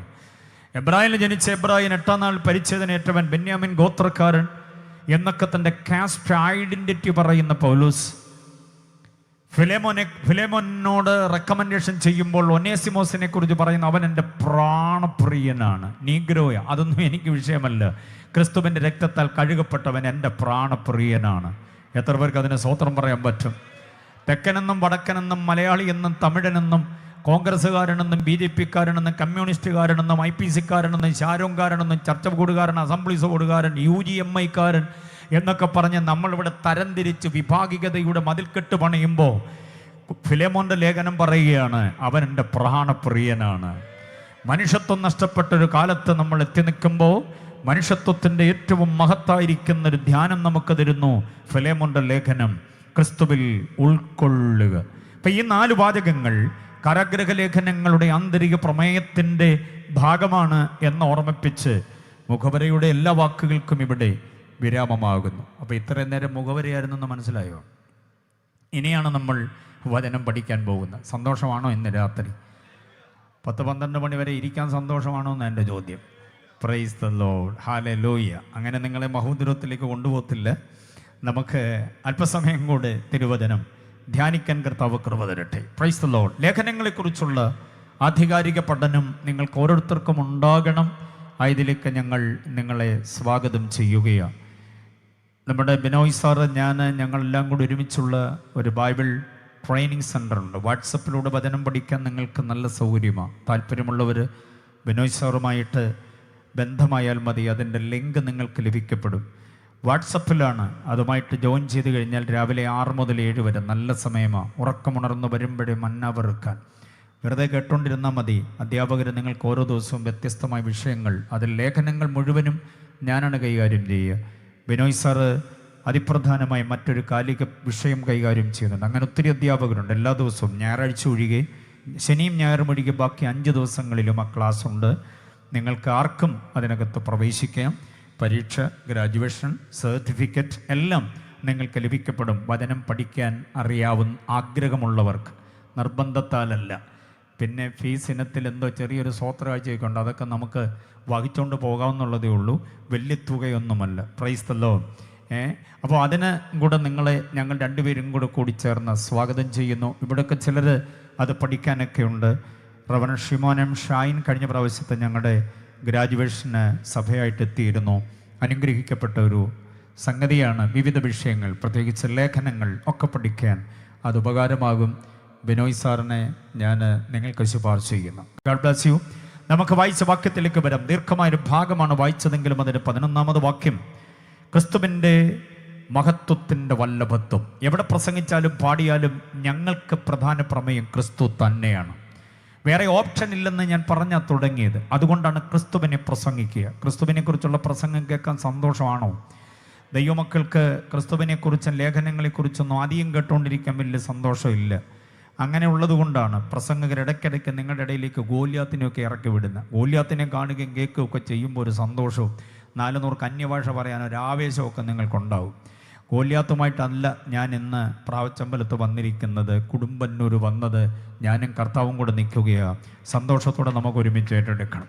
ക്രിസ്തുവിൻ്റെ മഹത്വത്തിൻ്റെ വല്ലഭത്വം എന്താണ് എന്ന് നാം അറിയണം. എഫെസ് ലേഖനത്തിൽ സഭയുടെ തലയായ ക്രിസ്തു. ഫിലിപ്പിയ ലേഖനത്തിൽ വിശ്വാസിയുടെ സന്തോഷത്തിൻ്റെ ഉറവിടമായ ക്രിസ്തു. കൊലോസ്യ ലേഖനത്തിൽ മഹത്വത്തിൻ്റെ പ്രത്യാശയായി നമ്മുടെ അകത്ത് വസിക്കുന്ന ക്രിസ്തു. ഫിലേമോൻ്റെ ലേഖനത്തിൽ നല്ല ജാമ്യക്കാരനായ ക്രിസ്തു. അങ്ങനെ 4 ലേഖനങ്ങളിലും കാരാഗ്രഹ ലേഖനങ്ങളിൽ ക്രിസ്തുവിൻ്റെ ബഹുവിധമായ വർണ്ണചിത്രങ്ങൾ, വർണ്ണാസ്തിത്വ വിളംബരങ്ങൾ, ആവിഷ്കാര ഭംഗി നമുക്ക് കാണാൻ കഴിയും. അതിൽ കൊലോസ്യ ലേഖനത്തിൽ മാത്രം പ്രതിപാദിക്കുന്ന ക്രിസ്തുവിൻ്റെ മഹത്വപൂർണമായ ഔന്നത്യത്തെയാണ് ഞാൻ അക്കമിട്ട് നിരത്തുന്നത്. ക്രിസ്തുവിനെ സഖാവ് ക്രിസ്തു, മാക്സ് ഏംഗൽസ് അടക്കമുള്ള കമ്മ്യൂണിസ്റ്റ് ആചാര്യന്മാരോടൊപ്പം, ചെഗുവേര അടക്കമുള്ളവരുടെ ചിത്രത്തോടൊപ്പം മൈക്കലാഞ്ചലോ വരച്ച ക്രിസ്തുവിൻ്റെ ചിത്രം എടുത്തു വെച്ചിട്ട് അടിയിൽ സഖാവ് ക്രിസ്തു എന്നൊക്കെ കമ്മ്യൂണിസ്റ്റ് ആദർശവാദികൾ പറയാറുണ്ട്. കുറ്റമല്ല, ക്രിസ്തു ഒരു സഖാവ് തന്നെയാണ്. എം ഇ ചെറിയാച്ചൻ സാറ് പാടിയൊരു പാട്ടിനകത്ത് എൻ്റെ ആത്മസഖാവാണ് ക്രിസ്തു എന്ന് പാടിയിട്ടുണ്ട്. നല്ല ചിന്തയാണത്. ഇവിടെ തീയുണ്ട കൊണ്ട്, വാളുകൊണ്ട്, ഇൻഖുലാബ് കൊണ്ടൊക്കെ വിപ്ലവമുണ്ടാക്കാൻ പലരും പരിശ്രമിക്കുമ്പോൾ സ്നേഹം കൊണ്ട് വിപ്ലവമുണ്ടാക്കിയ ഒരേ ഒരു വിപ്ലവകാരി ക്രിസ്തു തന്നെയാണ്. അതുകൊണ്ട് ക്രിസ്തുവിനെ സഖാവ് എന്ന് പറയുന്നതിനകത്ത് ഞങ്ങൾക്ക് ആക്ഷേപമൊന്നുമില്ല, അഭിമാനം തന്നെയാണ്. ക്രിസ്തു ഒരു സഖാവ് തന്നെയാണ്, ആത്മസഖാവാണ് എന്ന് സമ്മതിക്കുന്നു. പക്ഷേ അതിനെല്ലാം അപ്പുറം ക്രിസ്തുവിനെ ഒരു മാൻഡ്രേക്കായിട്ടോ ഒരു മര്യാദ മനുഷ്യനായിട്ടോ എന്തെങ്കിലും ഇന്ദ്രജാല മഹേന്ദ്രജാല പ്രവർത്തികൾ ചെയ്യുന്ന ഒരു മാന്ത്രികനായിട്ടോ ഒക്കെ ആളുകൾ അങ്ങനെ പറയാറുണ്ട്. പക്ഷെ അതിനെല്ലാം അപ്പുറം വേദപുസ്തകത്തെ നെഞ്ചോടടുപ്പിച്ചിട്ട് ക്രിസ്തുവിൻ്റെ ഔന്നത്യം, ക്രിസ്തുവിൻ്റെ മഹത്വത്തിൻ്റെ വല്ലഭത്വം പറയാൻ ഞാൻ ഹൈ ക്രിസ്റ്റോളജിയുടെ ചില വാക്യങ്ങൾ നിങ്ങളെ പരിചയപ്പെടുത്തുന്നു. എന്നിട്ട് കൊലോസ്യ ലേഖനം 1-ാം അധ്യായം 12 മുതൽ 27 വരെയുള്ള വാക്യങ്ങളിൽ അടുക്കടുക്കായി പറഞ്ഞിരിക്കുന്ന ക്രിസ്തുവിൻ്റെ മഹത്വത്തെ ഒന്ന് തൊട്ടുണർത്തി മുൻപോട്ട് പോകാം എന്നാഗ്രഹിക്കുകയാണ്. ഹൈ ക്രിസ്റ്റോളജി എന്നൊരു പ്രയോഗമുണ്ട് വേദപുസ്തക പഠനത്തിൽ. ഹൈ ക്രിസ്റ്റോളജി എന്ന് പറഞ്ഞാൽ ഉന്നത ക്രിസ്തു വിജ്ഞാനീയം. കേട്ടിട്ടുണ്ടോ അങ്ങനെയുള്ള പ്രയോഗങ്ങളൊക്കെ? ഹൈ ക്രിസ്റ്റോളജി, ഉന്നത ക്രിസ്തു വിജ്ഞാനീയം. അതറിയാൻ വയ്യാത്ത പലരുമാണ് ഈ കഥകളിലും ഉപമകളിലും ഒക്കെ ആയിട്ട് ഇങ്ങനെ ആകപ്പാടെ നിന്ന് സമയം കളയുക. ഹൈ ക്രിസ്റ്റോളജിയാണ് ജനം അറിയേണ്ടത്. ഏലിയാവും ഗോല്യാത്തും ദാവീദും പഴയ നിയമ യുദ്ധങ്ങളും സംഭവങ്ങളും ഒക്കെ നല്ലതാണ്. പക്ഷേ അതെല്ലാം നിൽക്കുന്നത് ക്രിസ്തുവിൻ്റെ ഔന്നത്യം പറയാൻ വേണ്ടിയാണ്. അതുകൊണ്ട് വേദപുസ്തക പഠനത്തിൽ ഹൈ ക്രിസ്റ്റോളജിയെ നമ്മൾ നിരുപാധികം ഏറ്റെടുക്കണം. ഞാൻ ഈ പറയുന്ന വാക്യങ്ങൾ ശ്രദ്ധിച്ചോണം, വായിപ്പിക്കാൻ നേരമില്ല. ഹൈ ക്രിസ്റ്റോളജിയുടെ ഏറ്റവും സമുന്നതമായൊരു വാക്യമാണ് യോഹന്നാന്റെ സുവിശേഷം 1-ാം അധ്യായം 1 മുതൽ 18 വരെയുള്ള വാക്യങ്ങൾ. ക്രിസ്തുവിൻ്റെ ദൈവത്വത്തിൻ്റെ ആഴമേറിയ മഹത്വം വെളിപ്പെടുത്തുന്നൊരു വാക്യഭാഗമാണ് 1-ാം അധ്യായം 1 മുതൽ 18 വരെയുള്ള 18 വാക്യങ്ങൾ. അതിന് പേര് കൊടുക്കണം ഹൈ ക്രിസ്റ്റോളജി, ഉന്നത ക്രിസ്തു വിജ്ഞാനീയം. അടുത്ത വാക്യമാണ് എഫെസ്യ ലേഖനം 1-ാം അധ്യായം 19 മുതൽ 23 വരെയുള്ള വാക്യങ്ങൾ. വായിപ്പിക്കാത്തത് കൊണ്ട് വാക്യത്തെ നിങ്ങൾ അവഗണിക്കരുത്, പരിഗണിക്കണം. ആ വാക്യങ്ങൾ കുറിക്കാൻ വേണ്ടി ഞാൻ തഞ്ചമായി പറയുക. എഫെസ്യ ലേഖനം 1-19 മുതൽ 23 വരെയുള്ള വാക്യങ്ങൾ. യോഹന്നാൻ പറയുന്നത് ക്രിസ്തു സത്യ ദൈവമാണ് എന്നതാണ്. ആ ദൈവമാണ് ജഡമെടുത്ത് നമ്മുടെ ഇടയിൽ പാർത്തതെന്നാണ് പറയുക. എഫെസ്യ ലേഖനകാരൻ പറയുന്നത് ദൈവത്തിൻ്റെ അത്യന്ത ശക്തിയുടെ വ്യാപാരം ക്രിസ്തുവിലേക്ക് വ്യാപരിച്ചു, അവനെ മരിച്ചവരുടെ ഇടയിൽ നിന്ന് എഴുന്നേൽപ്പിച്ചു. അതിന് സ്വത്രം പറഞ്ഞില്ലല്ലോ നിങ്ങൾ. മരിച്ചുപോയി എന്ന് യഹൂദന്മാർ വിധി എഴുതിയ, റോമാ ഗവൺമെന്റ് വിധി എഴുതിയ, ക്രിസ്തു വിരോധികളായിരിക്കുന്ന ആളുകൾ, അപ്പോസ്തല വിരോധികളായിരുന്ന ആളുകൾ വിധി എഴുതിയ ആ അവസ്ഥ, കല്ലറയ്ക്കകത്ത് കൊണ്ടുവച്ച് റൂമാലും ശീലകൾ കൊണ്ട് പൊതിഞ്ഞ് വൈദ്യവിധി പ്രകാരം അഖിലും മൂറും കൊണ്ടുള്ള സുഗന്ധക്കൂട്ടിട്ട് കഴിഞ്ഞ പിന്നീട് പെട്ടി തുറക്കാൻ പറ്റില്ല, കല്ലും കൂടെ ഉരുട്ടി വെച്ച് 8 ടൺ ഭാരമുള്ള കല്ല്, അതോടെ തീർന്നു എന്നാണ് കരുതിയത്. അതോടെ തീർന്നു എന്ന് കരുതി. പക്ഷേ അങ്ങനെ തീർന്നില്ല. അവിടെ നിന്ന് കർത്താവ് ഉയർത്തു വന്നു. അവനെ എവിടെയാക്കിയോ ആ മരിച്ചവരുടെ ഇടയിൽ നിന്ന് ഉയർപ്പിച്ചു. ഇന്ന് രാത്രി ഞാനൊരു തത്വം നിങ്ങളോട് പറയാം, ഒരു സത്യം നിങ്ങളോട് പറയാം. ആ ശക്തിയാണ് നമ്മിൽ വ്യാപരിക്കുന്നത്. എത്ര പേര് വിശ്വസിക്കുന്നുണ്ട്? നമ്മെ ചിലതിന് ഇടയിൽ നിന്ന് ഉയർപ്പിക്കാൻ കഴിയുന്ന ദൈവശക്തി ആഗ്രഹിക്കുന്നവർ എത്ര പേരുണ്ട്? നമ്മെ ഇട്ട് തകർക്കുന്ന, തളർത്തുന്ന, നമ്മെ കുച്ചുവിലങ്ങിട്ട് വ്യാപരിപ്പിച്ച് നീ പുറത്തു വരരുതെന്ന് പറഞ്ഞ് ദുർമന്ത്രവാദ ശക്തിയുടെ കെട്ടുപാടിനകത്ത് നമ്മളെ കുരുക്കിയിടുവാൻ ദുഷ്ടശക്തി ശ്രമിക്കുമ്പോൾ എഫെസ്യ ലേഖനം 1-20 വാക്യം മറക്കരുത്. അവനെ മരിച്ചവരുടെ ഇടയിൽ നിന്ന് ഉയർപ്പിച്ച പുനരുത്ഥാനത്തിൻ്റെ ശക്തി നമ്മെ ചില പ്രതിസന്ധികളുടെ ഇടയിൽ നിന്ന് പൊക്കിക്കൊണ്ടുവരുന്നതാണ്. ഇവിടെ ഇരിക്കുന്നവരും പുറത്ത് നിൽക്കുന്നവരും അതേപോലെ ഓൺലൈനിൽ ശ്രദ്ധിക്കുന്നവരും കേട്ടോണം. ആത്മീയ ജീവിതത്തിൻ്റെ ഏറ്റവും വലിയ കരുത്ത് താങ്കളുടെ പോക്കറ്റിലെ റിയാലോ ദീർഘമോ യൂറോയോ ഡോളറോ ഒന്നുമല്ല, താങ്കളിൽ വ്യാപരിപ്പിക്കുന്ന ദൈവശക്തിയുടെ വ്യാപാരമാണ്. അത് അന്യഭാഷ പറയാൻ വേണ്ടി മാത്രമല്ല, ദുഷ്ടശക്തിയുടെ അടങ്ങെന്ന് പറയാൻ വേണ്ടിയും കൂടെയാണെന്ന് വിശ്വസിക്കുന്നവർ എത്ര പേരുണ്ട്? തച്ചന് കുത്തിയിരുന്ന് ചെയ്തു കൂട്ടുന്ന ദുർമന്ത്രവാദ ശക്തിയോടെ യേശുവിന്റെ നാമത്തിൽ കടക്ക് പുറത്ത് എന്ന് പറയാനും കൂടിയുള്ള ശക്തിയാണത്. നിന്നെ തകർക്കാൻ ശ്രമിക്കുന്ന, തളർത്താൻ ശ്രമിക്കുന്ന നിന്റെ തലമുറയ്ക്ക് എഴുന്നേറ്റം ഉണ്ടാക്കാതിരിക്കേണ്ടതിന് വല്ലാത്ത പണിപ്പാട് ചെയ്യുന്ന, ദുഷ്ടവ്യാപാരത്തോട് അടങ്ങാൻ പറയുന്ന, എടുക്കുന്നതിൻ്റെ തന്ത്രമെന്ന് പറയുന്ന, എൻ്റെ കാമ്പൗണ്ടിന് വെളിയിൽ പോ എന്ന് പറയുന്ന, അതിന് നീ വേറെ ആരെയും വാടകയ്ക്കെടുക്കണ്ട, നമ്മിൽ വ്യാപരിപ്പിക്കുന്ന ശക്തി കൊണ്ട് ദൈവത്തിനത് കഴിയും. വിശ്വസിക്കുന്നവർ ഏറ്റെടുത്ത് കർത്താവിനെ സ്തുതിക്കട്ടെ. ഈ രാത്രി ഒരു വലിയ വിടുതൽ വ്യാപരിക്കണം. ചിലതിന് ഇടയിൽ നിന്ന് ജീവിതങ്ങൾ പുറത്തു വരാൻ ഇടയാകണം. ചില കെട്ടുപാടിനെ പൊട്ടിച്ച് ചില ജീവിതങ്ങൾ പുറത്തു വരണം. നിന്നെ ഭീഷണിപ്പെടുത്തുന്ന, നിന്നെ ഒതുക്കാൻ ശ്രമിക്കുന്ന, ശ്രമിക്കുന്ന, നിന്നെ അടച്ചിടാൻ ശ്രമിക്കുന്ന ചില പോരാട്ടങ്ങളെ പൊട്ടിച്ച് പുറത്തു വരുത്തുവാൻ കഴിയുന്ന ഒരു ശക്തിയുടെ വ്യാപാരമുണ്ട്. അതാണ് എഫെസ്യ ലേഖനത്തിൽ വ്യാപരിക്കുന്ന ദൈവശക്തി. ക്രിസ്തുവിനെ ഏറ്റവും ഉയർത്തി. ഏതെങ്കിലും ഒന്നോ രണ്ടോ സംഗതികളിലല്ല, അവനെ ഏറ്റവും ഉയർത്തി പിതാവിന്റെ വലഭാഗെ ഇരുത്തി ജീവനായ ദൈവത്തിന്റെ സഭയുടെ തലയാക്കി അവനെ വെച്ചു. ആ ശക്തി വ്യാപരിപ്പിച്ച ക്രിസ്തുവിന്റെ ദൈവത്വത്തിന്റെ മഹത്വം വെളിപ്പെടുത്തിയിരിക്കുന്നത് എഫെസ്യ ലേഖനം 1:20 മുതൽ 23 വരെ. വിശ്വസിക്കുന്നവർ എത്ര പേരുണ്ട്? വിടുതൽ ആഗ്രഹിക്കുന്നവരെ കരമടിച്ച് കർത്താവിനെ ഒന്ന് സ്തുതിച്ച് നിങ്ങൾ ഇവിടെ ഇരുന്ന് ആരാധിക്കുമ്പോൾ നിങ്ങളുടെ വീട്ടിൽ ആ വിടുതൽ നടക്കും. നിങ്ങൾ ഏത് രോഗിയെ പരിചരിച്ചിട്ടാണോ വന്നത്, ആ രോഗിക്ക് വിടുതൽ സംഭവിപ്പാനിടയാകും. നീ വിഷമിക്കുന്നതിൻ്റെ സാമ്പത്തിക മണ്ഡലത്തിലൊരു വിടുതൽ, അതിനിടയിൽ നിന്ന് നിന്നെ പൊക്കിക്കൊണ്ട് വരാൻ കഴിയുന്നൊരു ശക്തി ഈ പന്തലിനകത്ത് വ്യാപരിക്കുകയാണ്.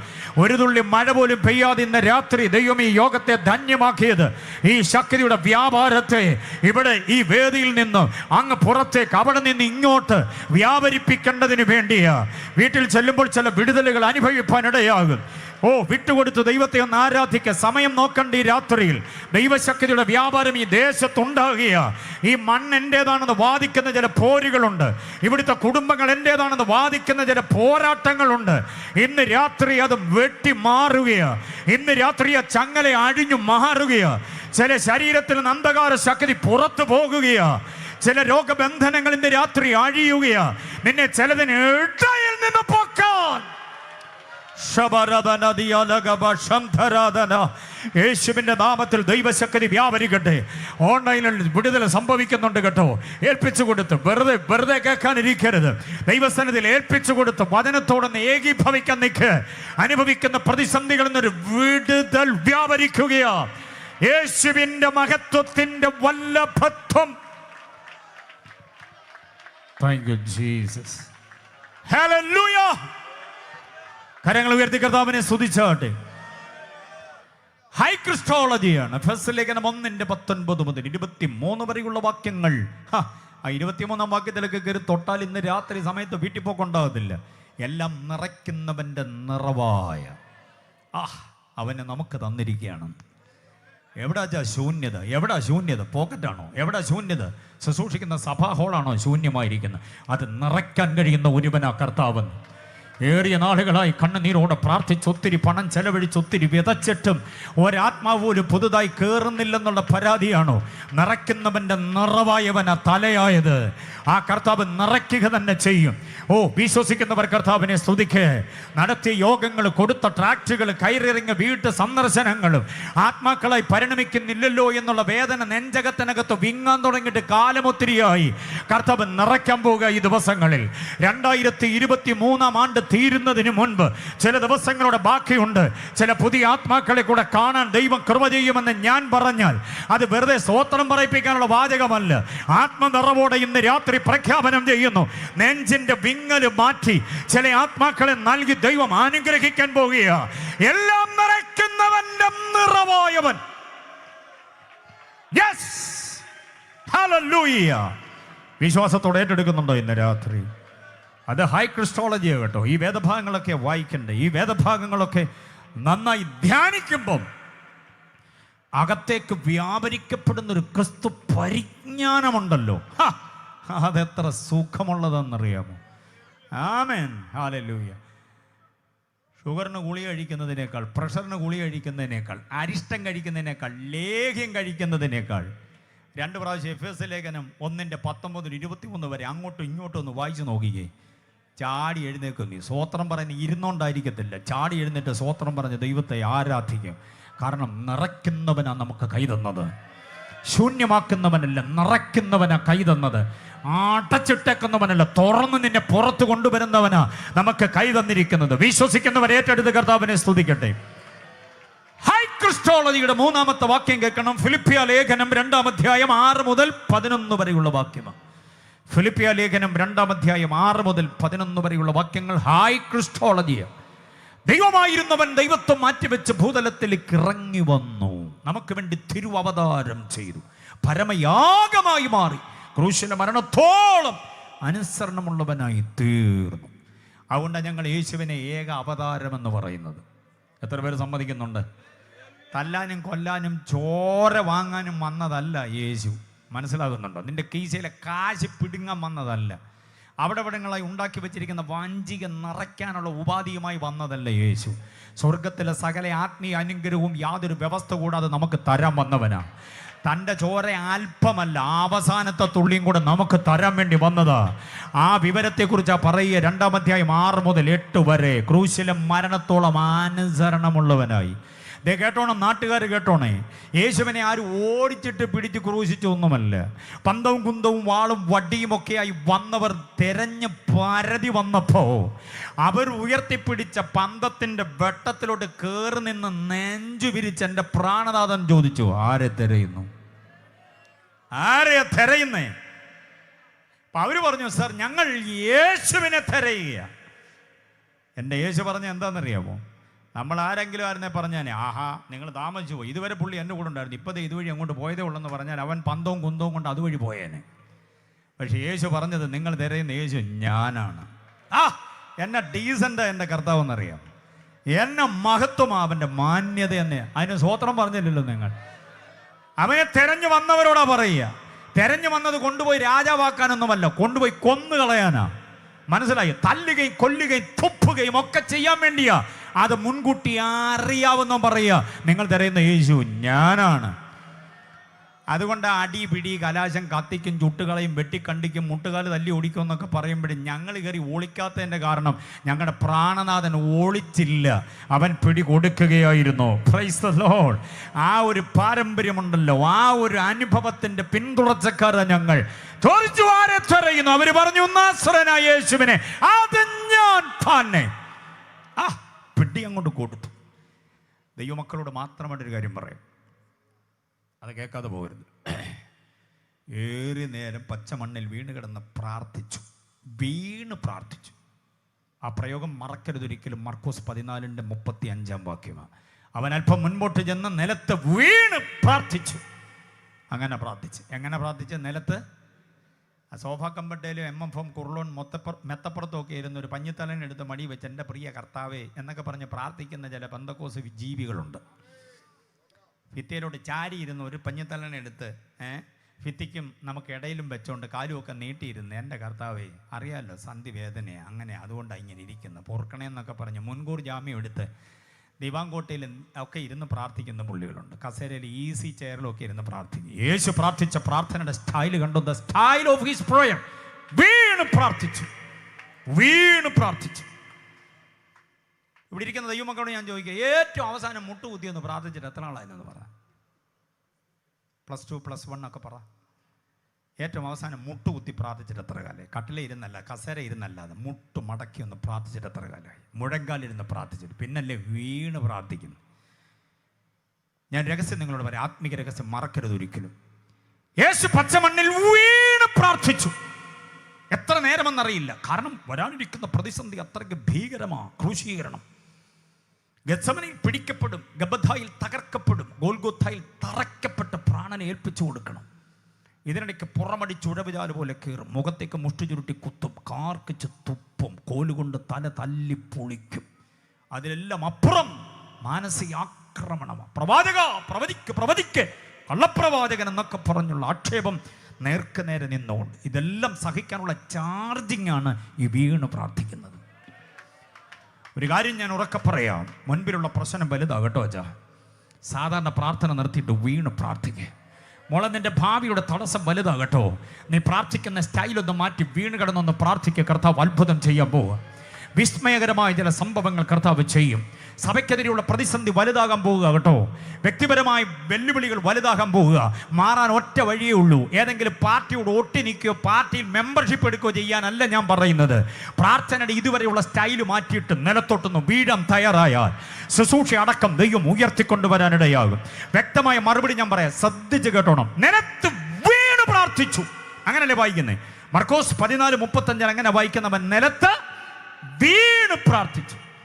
ഒത്തിരി നേരം അങ്ങനെ പ്രാർത്ഥിച്ചു. അത് കഴിഞ്ഞ് എഴുന്നേറ്റ് നിന്നു. എഴുന്നേറ്റ് നിൽക്കുമ്പോഴേ ഈ പന്തവും കുന്തവും വാളും വട്ടിയുമായിട്ടൊക്കെ വരുന്നത്. ആ വെട്ടത്തിലോട് കയറി നിന്നുകൊണ്ട് ഒരൊറ്റ ചോദ്യം, ആരെ തിരയുന്നു? അവർ പറഞ്ഞു, ഞങ്ങൾ യേശുവിനെ തിരയും. അത് ഞാൻ തന്നെ. ആ തോട്ടത്തിൽ മുഴങ്ങിയൊരു ശബ്ദമാണ്, ഞാൻ തന്നെ. ഞാനെന്ന ശബ്ദം ഭയങ്കരമാണ്. ജയ സൗണ്ട്സിൻ്റെ മൈക്രോഫോണിലൂടെ അത് പറഞ്ഞിരുന്നെങ്കിലുണ്ടല്ലോ, ഫലസ്തീനായി മുഴുവനും നടുങ്ങിയേനെ. എന്നിട്ടും അവർ കേട്ട് നടുങ്ങി. നിങ്ങൾ ആരെ തിരയുന്നു? യേശുവിനെ തിരയുന്നു. അത് ഞാൻ തന്നെ എന്ന് പറഞ്ഞ മാത്രം എന്തോ സംഭവിച്ചു? അവർ പിൻവാങ്ങി നിലത്തു വീണു. യോഹന്നാൻ 18:6 വാക്യം. മർക്കോസിൽ അത് പറയുന്നില്ല. യോഹന്നാൻ എന്ന ദൈവശാസ്ത്രജ്ഞൻ വ്യക്തമായി പറയുന്നു. യോഹന്നാൻ എഴുതുന്ന എഴുത്തിൻ്റെ എല്ലാം പിന്നിലെ ഉദ്ദേശം യേശുവിൻ്റെ ദൈവത്വം വെളിപ്പെടുത്താനാണ്. യോഹന്നാൻ മാത്രം രേഖപ്പെടുത്തുന്ന ഒരു ഇൻഫർമേഷനാണത്. അത് ഞാൻ തന്നെ എന്ന് അവൻ അവരോട് പറഞ്ഞപ്പോൾ അവർ പിൻവാങ്ങി നിലത്ത് വീണുപോയി. യോഹന്നാൻ 18:6. അപ്പം മർക്കോസ് 14:35 യോഹന്നാൻ 18:6 കൂടെ സങ്കലിപ്പിക്കണം. ഇനി അതിനകത്ത് ദൈവമക്കളുടെ ഒരു ആലോചന ഞാൻ പറയാറുണ്ട്. ദൈവാത്മാവിനെ നിർബന്ധിക്കുന്ന ഒരു ആലോചന പറയാം. ഇതുവരെ നിലത്ത് വീണ് കിടന്ന ആരാ? പറ. ഇതുവരെ നിലത്ത് വീണ് കിടന്ന ആരാ? യേശു. ഇപ്പം വീണ് കിടക്കുന്ന ആരാ? പിടിച്ചുകൊണ്ട് പോകാൻ വന്നവർ. എന്തോ മനസ്സിലായി? നെയ് പോലെ തെളിഞ്ഞു പൊങ്ങി വരുന്ന ഒരു ആത്മീയ ചിന്ത കിട്ടിയോ നിങ്ങൾക്ക്? പ്രാർത്ഥനാ മുറിയിൽ നീ വീഴാൻ തയ്യാറായാൽ നിന്റെ പ്രാർത്ഥന കഴിയുമ്പോൾ ശത്രു നിന്റെ മുമ്പിൽ വീണിരിക്കും. ഉയർന്നു നിൽക്കുന്ന കോട്ടകൊത്തളങ്ങൾ, ഗോപുരങ്ങൾ, എല്ലാവിധമായ പ്രതിസന്ധികളും നിന്റെ മുമ്പിൽ അടപടലെ വീഴും. എത്ര മന്ത്രവാദി ചെയ്ത കുരുക്കാണെങ്കിലും, എത്ര പ്രതിസന്ധിയാണെങ്കിലും നിലത്ത് വീണെന്ന് പ്രാർത്ഥിച്ചെഴുന്നേക്ക്. നീ എഴുന്നേൽക്കുന്ന മാത്രയിൽ ശത്രു നിന്റെ മുമ്പിൽ വീണിരിക്കും. എത്ര പേര് വിശ്വസിക്കുന്നുണ്ട്?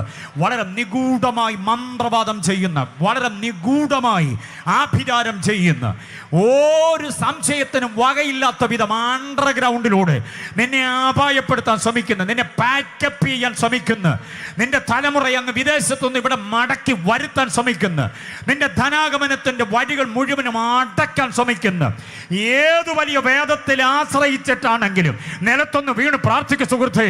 നിന്റെ ജീവിതത്തിന്റെ അവസ്ഥയ്ക്ക് ഭേദം വരുത്തും.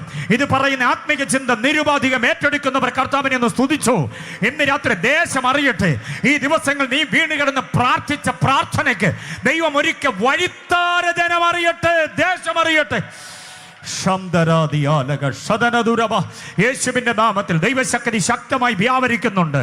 ചില കോട്ടകൊത്തളങ്ങളെ ദൈവം തൊട്ട് തുടങ്ങിയിട്ടുണ്ട്. ഉയർന്നു നിന്നാടുന്ന ചില പത്തികൾ ആണഞ്ഞ് താഴെ വീഴാൻ പോവുക.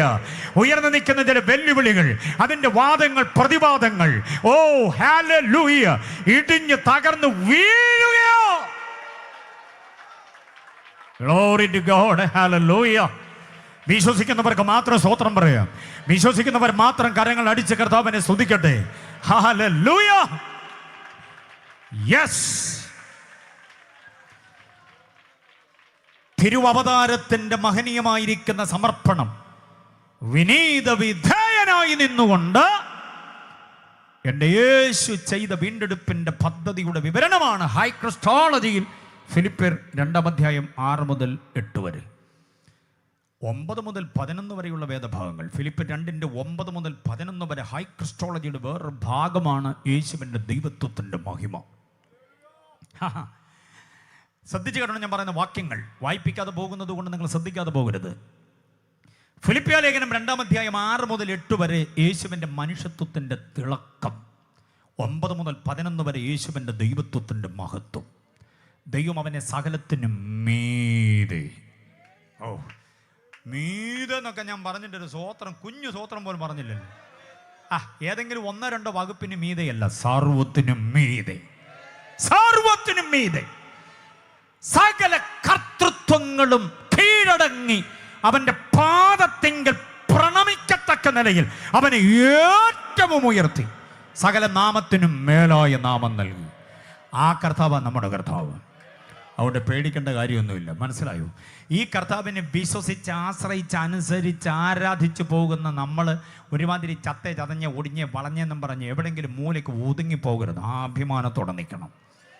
ഈ കർത്തൃത്വത്തിൻ്റെ മഹത്വമാണ് നമ്മളിൽ വ്യാപരിക്കുന്നത്. സ്തോത്രം. ഉണ്ണിയെ കാണുമ്പോൾ അറിയാം ഊരിലെ പഞ്ഞം എന്ന് മലയാളത്തിൽ പഴഞ്ചൊല്ലുണ്ട്. ഈ കർത്താവുമായിട്ട് കൈ കൊടുത്തവരുടെ ആരുടെ മുഖത്ത് നോക്കി ഒരു പഞ്ഞവും ആരും അറിയരുത്. അഭിമാനത്തോടെ നിന്നോണം. എന്താ കാര്യം? കർത്താവ് എനിക്ക് സ്വന്തം. എനിക്ക് കർത്താവ് തുണയാണ്. പൗലോസിനെ നിങ്ങൾ ചിന്തിച്ച് നോക്കിയേ. പൗലോസിൻ്റെ മുഖത്ത് വാട്ടമൊന്നുമില്ല. കാരണം എന്താണെന്നറിയാമോ? ഞാൻ ആരെ വിശ്വസിച്ചിരിക്കുന്നു എന്ന് ഞാൻ അറിയുന്നു. അപ്പോൾ ഹൈ ക്രിസ്റ്റോളജിയുടെ വേദഭാഗമാണ് ഫിലിപ്പിയ ലേഖനം 2:6 മുതൽ 11 വരെയുള്ള വേദഭാഗം.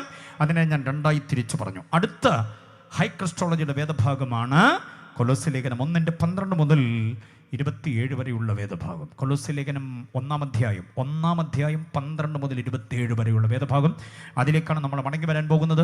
അടുത്ത ഒരു ഹൈ ക്രിസ്റ്റോളജിയുടെ മറ്റൊരു വേദഭാഗമുണ്ട്. എബ്രായ ലേഖനം 1 മുതൽ 10 വരെയുള്ള ഭാഗം. എബ്രായ ലേഖനം 1-ാം അധ്യായം 1 മുതൽ 10 വരെയുള്ള വേദഭാഗം. 2-3 ദിവസം കൺവെൻഷൻ തുടർമാനമായിട്ട് ഇങ്ങനെ നിന്ന് പ്രസംഗിച്ചാലുണ്ടല്ലോ, ഹൈ ക്രിസ്റ്റോളജി പുതിയ നിയമത്തിൽ ഇത് മാത്രം ഐച്ഛികമായി എടുത്ത് ധ്യാനിക്കാൻ എന്ന സുഖമുള്ള വിഷയമാണെന്നറിയാമോ? നമ്മുടെ കർത്താവ് ആരാണെന്നുള്ളതിനെ കുറിച്ച്. ഹല്ലേലൂയ. യേശുവിനെ കുറിച്ച് വികലമായ ധാരണകളുമായിട്ട് ചിലർ ക്രിസ്ത്യാനികളുടെ ദൈവമാണ്, പെന്തക്കോസ്തുകാരുടെ മാത്രം ദൈവമാണ് എന്നൊക്കെ ചിന്തിക്കുന്ന വില കുറഞ്ഞ തരംതാണ ചിന്താഗതികളും മുൻവിധികളുമുണ്ട്. അതിനെല്ലാം മീതെ ധ്യാനിക്കാൻ, ചിന്തിക്കാൻ, ആശ്രയിക്കാൻ, അനുസരിക്കാൻ, ആരാധിപ്പാൻ ഉതകുന്ന വേദഭാഗമാണ് ഹൈ ക്രിസ്റ്റോളജി എന്ന പേരിൽ ഞാൻ തന്നത്. അത് വായിച്ച് ധ്യാനിക്കുകയും അതിൻ്റെ ആത്മീക ആശയങ്ങളെ ഉൾക്കൊള്ളുകയും ചെയ്തുകൊണ്ട് ആത്മീകതയ്ക്കൊരു വർധനമുണ്ടാക്കണം. അതാഗ്രഹിക്കുന്നവരൊന്നുകൂടെ കർത്താവിനെ സ്തുതിച്ചാട്ടെ. ഇനി പറയാൻ പോകുന്ന ശ്രദ്ധിച്ച് കേട്ടണം. കൊലോസ്യ ലേഖനം 1-ാം അധ്യായം അതിൻ്റെ 12 മുതൽ ഹൈ ക്രിസ്റ്റോളജിയുടെ ഉജ്ജ്വലമായ ചിന്തകളാണ്. 1, 2, 3, 4 താഴോട്ട് ഞാൻ വാക്യങ്ങൾ ഓരോന്നും പറയുക. അതിൽ ഓരോന്നും ശ്രദ്ധിച്ചോണം. നാട്ടുകാർക്കുള്ളതും സഭയ്ക്ക് ഉള്ളതും ദൈവമക്കൾക്കുള്ളതുമെല്ലാം വേർതിരിച്ച് ചിന്തിച്ചെടുത്തുകൊള്ളണം. 12-ാം വാക്യം ക്രിസ്തു നമുക്ക് വേണ്ടി ചെയ്ത മഹത്വപൂർണ്ണമായ ഒരു കാര്യം പറയുന്നു. വെളിച്ചത്തിന് നമ്മളെ അവകാശികളാക്കി മാറ്റി. നമ്മളെ ആരാക്കി മാറ്റിയെന്ന? വെളിച്ചത്തിന്. അപ്പം മുമ്പ് നമ്മൾ എവിടെ ആയിരുന്നു? ആൻറ്റി പറ. വെളിച്ചത്തിന് നമ്മളെ അവകാശികളാക്കിയെങ്കിൽ അതിന് മുമ്പ് നമ്മൾ എവിടെ ആയിരുന്നു? അന്ധകാരത്തിലായിരുന്നു, ഇരുട്ടിലായിരുന്നു. മനസ്സിലായോ? അന്ധകാരത്തിൽ നമ്മെ അത്ഭുത പ്രകാശത്തിലേക്ക്. അതിനെയാണ് പത്രോസ് അങ്ങനെ പറയുക. പൗലൂസ് പറയുമ്പോൾ പൗലൂസിൻ്റെ രചനാ ശൈലി, പൗലൂസിൻ്റെ ഭാഷാ പ്രയോഗം, പൗലൂസിൻ്റെ ആവിഷ്കാര ഭംഗിയൊന്ന് വേറെയാണ്. പത്രോസ് തുറന്നു പറയുന്നു, അന്ധകാരത്തിൽ നമ്മളെ അത്ഭുത പ്രകാശത്തിൽ. മറ്റേത് നിബിഡമായ കുറ്റാക്കുരുട്ടിരുട്ട്. കണ്ടോ? അന്ധതയും അനാചാരവും അബദ്ധജടിലുമായ ഉപദേശവും. ദൈവമാരെന്നറിയില്ല, ദൈവവചനം എന്താണെന്നറിയില്ല, മോക്ഷത്തിൻ്റെ വഴി എന്താണെന്നറിയില്ല. പല വിധത്തിലുള്ളതായിരിക്കുന്ന കർമ്മകാണ്ഡങ്ങൾ, യാഗയോഗങ്ങൾ, അർപ്പണ തർപ്പണാദികൾ, തിരുനാളുകൾ, പെരുന്നാളുകൾ, മൃഗബലി, നരബലി അടക്കമുള്ള സകല സംഗതികളും ദുഷ്ടഭൂത പ്രേത പിശാചുക്കളോട് ആരാധിച്ചും സ്തോത്രം പറഞ്ഞും അവയുടെ സഹായം തേടിയും ഒക്കെ കഴിഞ്ഞിരുന്ന അന്ധകാരത്തിൻ്റെ കാലം. ആ കാലത്തിൽ നിന്ന് നമ്മെ പ്രകാശത്തിൻ്റെ അവകാശികളാക്കി. ഇവിടെ ശ്രദ്ധിക്കണം, പത്രോസിൻ്റെയും പൗലൂസിൻ്റെയും തിയോളജിയുടെ ആവിഷ്കാര ഭംഗി ശ്രദ്ധിക്കണം. പത്രോസ് തുറന്നങ്ങ് പറയുകയാണ്, അന്ധകാരത്തിൽ നമ്മെ അത്ഭുത പ്രകാശത്തിലാക്കി എന്നാണ് പറയുക. പക്ഷെ പൗലൂസ് അത് തന്നെ പറയുമ്പോൾ അതിനകത്ത് വിശേഷമായൊരു ധ്യാനം കൂടെ കൂട്ടിച്ചേർക്കുന്നുണ്ട്. അന്ധകാരത്തിൽ നമ്മെ അത്ഭുത പ്രകാശത്തിൽ കൊണ്ടുവന്നു എന്ന് മാത്രമല്ല, ആ പ്രകാശത്തിൻ്റെ അവകാശികളാക്കി നമ്മെ തീർത്തു. പ്രകാശത്തിന് ചില അവകാശമുണ്ട് എന്ന് പറഞ്ഞാൽ ക്രിസ്തുവിലേക്ക് വരുന്നവന് ചില അവകാശങ്ങളുണ്ട്. ആ അവകാശത്തിന് നമ്മളെ ഓഹരിക്കാരാക്കി മാറ്റി.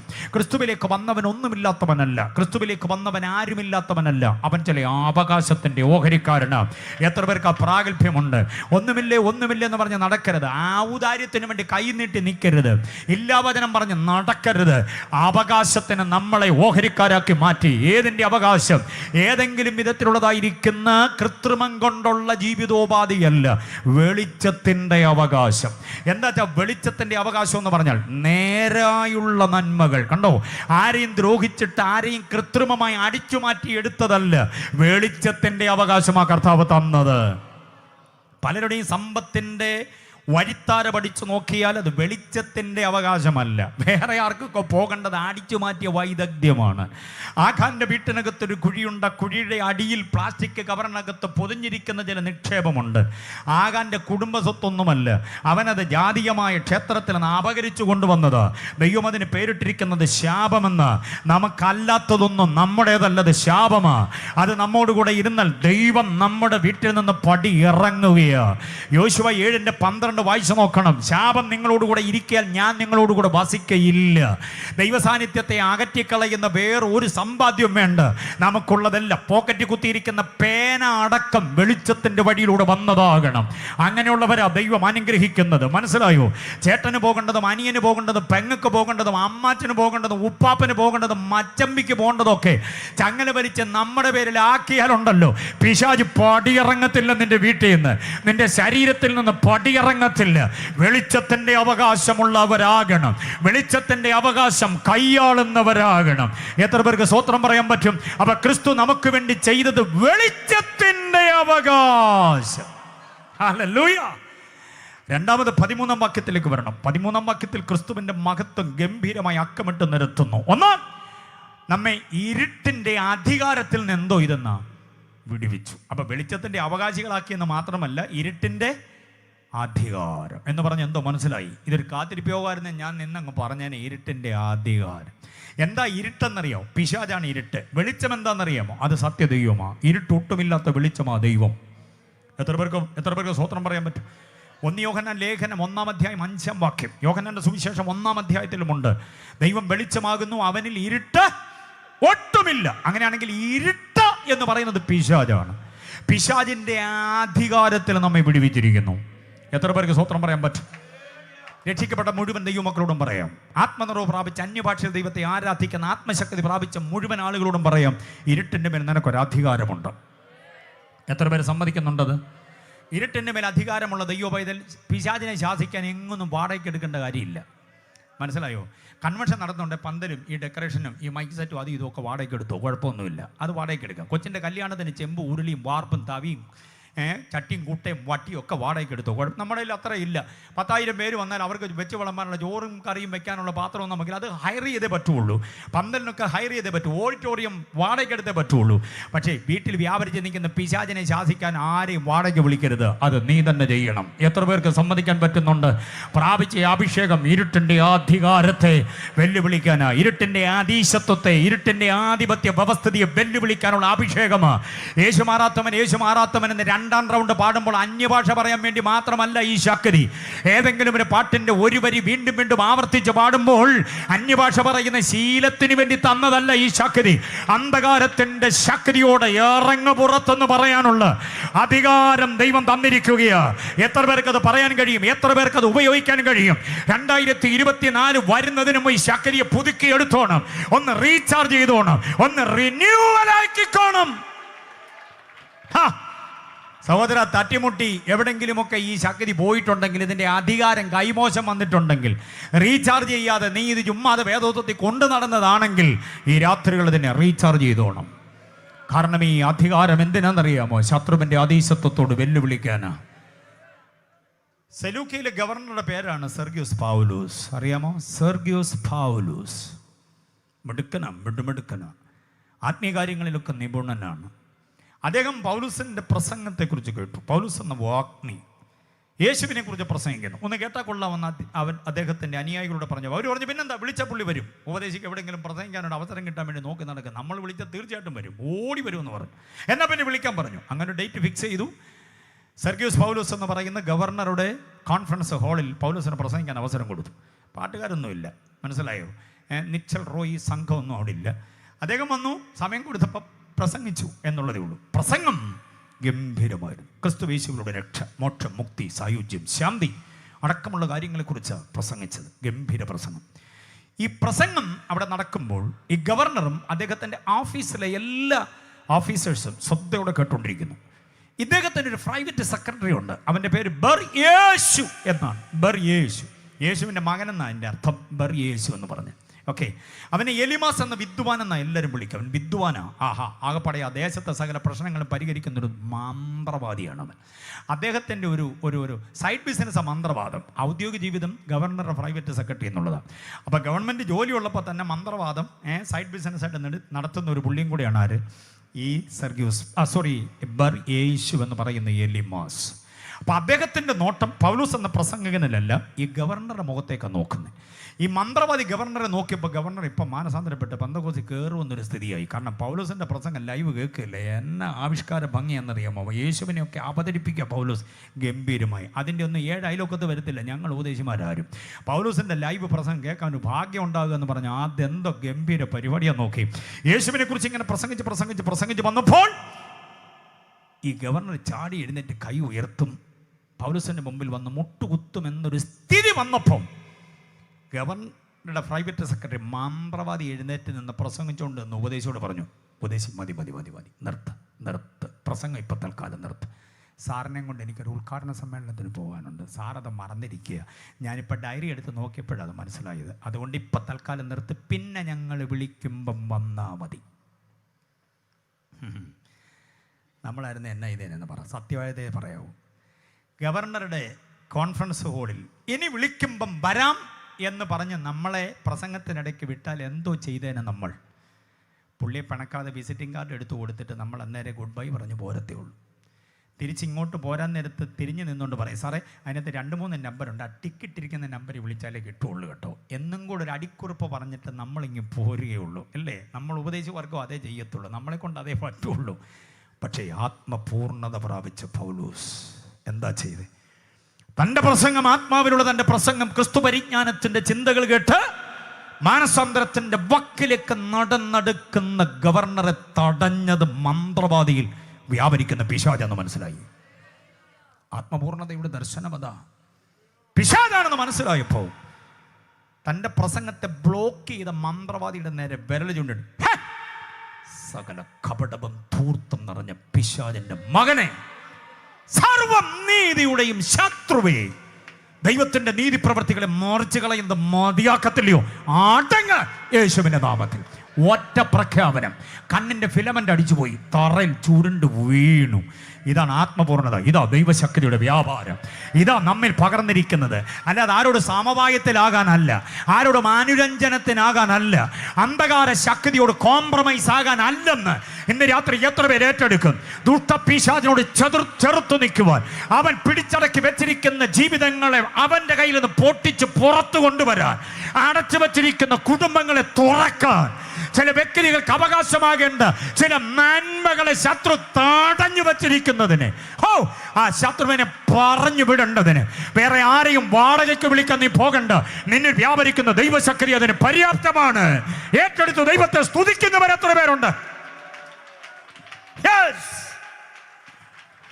നിന്റെ നന്മയെ തടഞ്ഞതും നിന്റെ കുഞ്ഞുങ്ങളെ ആത്മഹത്യയിലേക്ക് വഴിതെളിക്കുന്നതും അവനെ കള്ളിനും കഞ്ചാവിനും വലിച്ചോണ്ട് പോകുന്നതും, നീ ആരാധനയ്ക്ക് പോകുമ്പോൾ നിന്റെ തലമുറ നിന്റെ പുറകെ വരാതിരിക്കുന്നതും, നിന്റെ പെണ്ണ് പിഴച്ചു പോകുന്നതും, നിന്റെ ഉത്തരവാദിത്വമില്ലാതെ പോകുന്നതും ഈ അന്ധകാര ശത്രുവിന്റെ പോരാ. അതിനെതിരെ ഒരു സമരവുമായി നിന്നോണം. ഇന്ന് രാത്രി ദൈവമക്കൾ നമ്മൾ ഒരുമിച്ച് നിന്നുകൊണ്ട് ശത്രുവിനോട് യുദ്ധ പ്രഖ്യാപനം ചെയ്യുകയാണ്. നിനക്ക് തരത്തില്ല ഞാൻ എൻ്റെ തലമുറയെ, എൻ്റെ നന്മയെ ഞാൻ നിനക്ക് വിട്ടു തരത്തില്ല, എൻ്റെ ആരോഗ്യത്തെ ഞാൻ നിനക്ക് വിട്ടു തരത്തില്ല, എൻ്റെ ഗർഭഫലത്തെ ഞാൻ നിനക്ക് വിട്ടു തരത്തില്ല, ഞാൻ നൊന്ത് പെറ്റ എൻ്റെ തലമുറയെ നിനക്ക് തരത്തില്ല. ആട്ടങ്ങ പിശാചേ, യേശുവിൻ്റെ നാമത്തിൽ ഈ ദേശത്ത് രക്ഷിക്കപ്പെടണമെന്ന് ദൈവം ആഗ്രഹിക്കുന്ന മുഴുവൻ ആളുകളെയും ഞങ്ങൾ ചേർത്തുകൊള്ളും. അന്ധകാരത്തിൻ്റെ അതീശത്വത്തിൽ ജീവിതങ്ങളെ വിടുവിക്കുന്ന ക്രിസ്തു. കർത്താവിൽ ആശ്രയിക്കുന്ന ഒരു വലിയ വിടുതലുണ്ട്. ഏറ്റെടുക്കുന്നവർ എത്ര പേരുണ്ട്?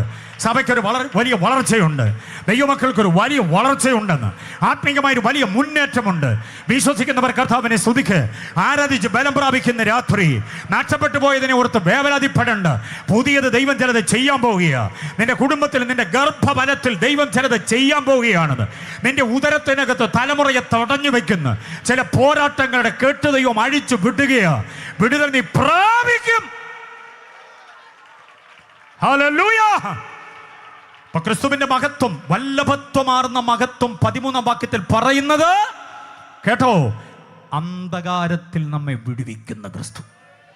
ഇരുട്ടിന്റെ അധികാരം, പിശാചിനൊരു അധികാരമൊക്കെ ഉണ്ട്, അധികാരം ഇല്ലെന്നൊന്നും പറയാൻ പറ്റത്തില്ല. അധികാരത്തിൽ നമ്മെ വിടുവിക്കുന്നവനെ, നമ്മുടെ അകത്ത് വസിക്കുന്നവൻ. ഹല്ലേലൂയ. 13-ാം വാക്യം അതാണ്. 14-ാം വാക്യം വരെ നമ്മുടെ വീണ്ടെടുപ്പുകാരനായ ക്രിസ്തു. നോക്കിക്കേ 14-ാം വാക്യം, കൊലോസ്യർ 1:14 നോക്കിക്കേ. ക്രിസ്തുവിൻ്റെ മഹത്വം അതാ. ക്രിസ്തു ആരാന്നാ പറഞ്ഞേ? ഒന്ന് പറ. നമ്മുടെ വീണ്ടെടുപ്പ്. അത് നന്നായിട്ടൊന്ന് പറഞ്ഞേ. വീണ്ടെടുപ്പുകാരൻ എന്നൊക്കെ നാവ് കൊണ്ട് പറയുന്നത് തന്നെ ദേശാധിപതി കേൾക്കണം, അന്ധകാര ശക്തി കേൾക്കണം. യേശുവിൻ്റെ പുറകെ ഞാൻ പോയതിൻ്റെ ഉദ്ദേശം അവൻ എൻ്റെ വീണ്ടെടുപ്പുകാരനായതുകൊണ്ടാണ്. പണത്തിന് എന്നെ വീണ്ടെടുക്കാൻ പറ്റിയില്ല, ഇവിടുത്തെ നരബലിക്ക് എന്നെ വീണ്ടെടുക്കാൻ പറ്റിയില്ല, ഇവിടുത്തെ മൃഗബലികൾക്ക് എന്നെ വീണ്ടെടുക്കാൻ പറ്റിയില്ല, കോടിക്കണക്കിന് കഴുത്തു കണ്ടിക്കപ്പെട്ട കാളകൾ യഹൂദ മതത്തിലുണ്ട്, വീണ്ടെടുക്കാൻ പറ്റിയില്ല. നിരവധി കോടികൾ ആടുകൾ അറുക്കപ്പെട്ടു പ്രഭാതത്തിലും പ്രദോഷങ്ങളിലും. പിന്നെ ഓരോരോ വർഷാന്തിയാകം, മാസാന്തിയാകം, പ്രഭാതയാകം, പ്രദോഷയാകം, എത്രയാ. ബഹുമാനപ്പെട്ട തിരുവട്ടാർ കൃഷ്ണൻകുട്ടി സാർ ഇമ്പങ്ങളുടെ തീരത്ത് വിശ്രമിക്കുന്ന മഹാനായ മനുഷ്യന്റെ പ്രഭാഷണം നമ്മളൊക്കെ കേട്ടതാ. അദ്ദേഹം കൊണ്ട് പറയാറുണ്ടായിരുന്നു, കാളകളുടെ രക്തം കായല് പോലെ, ആടുകളുടെ രക്തം ആറുപോലെ ഒഴുകി, എന്നിട്ട് വീണ്ടെടുപ്പുണ്ടായില്ല. പക്ഷേ ഒരു യുവാവിൻ്റെ രക്തം നെഞ്ചിൽ നിന്ന് ഒഴുകി ഇറങ്ങിയപ്പോൾ സാധ്യമായൊരു വീണ്ടെടുപ്പുണ്ടല്ലോ.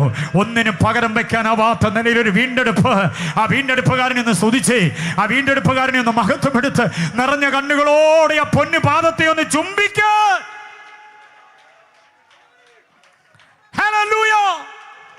കർത്താവ് വീണ്ടെടുത്തു നമ്മളെ ശാപത്തിൽ നിന്ന്, പാപത്തിൽ നിന്ന്, അധീശത്വങ്ങളിൽ നിന്ന്, പാരമ്പര്യത്തിൻ്റെ ബന്ധനങ്ങളിൽ നിന്ന്, കെട്ടുപാടുകളിൽ നിന്ന് നമ്മെ വീണ്ടെടുത്തു.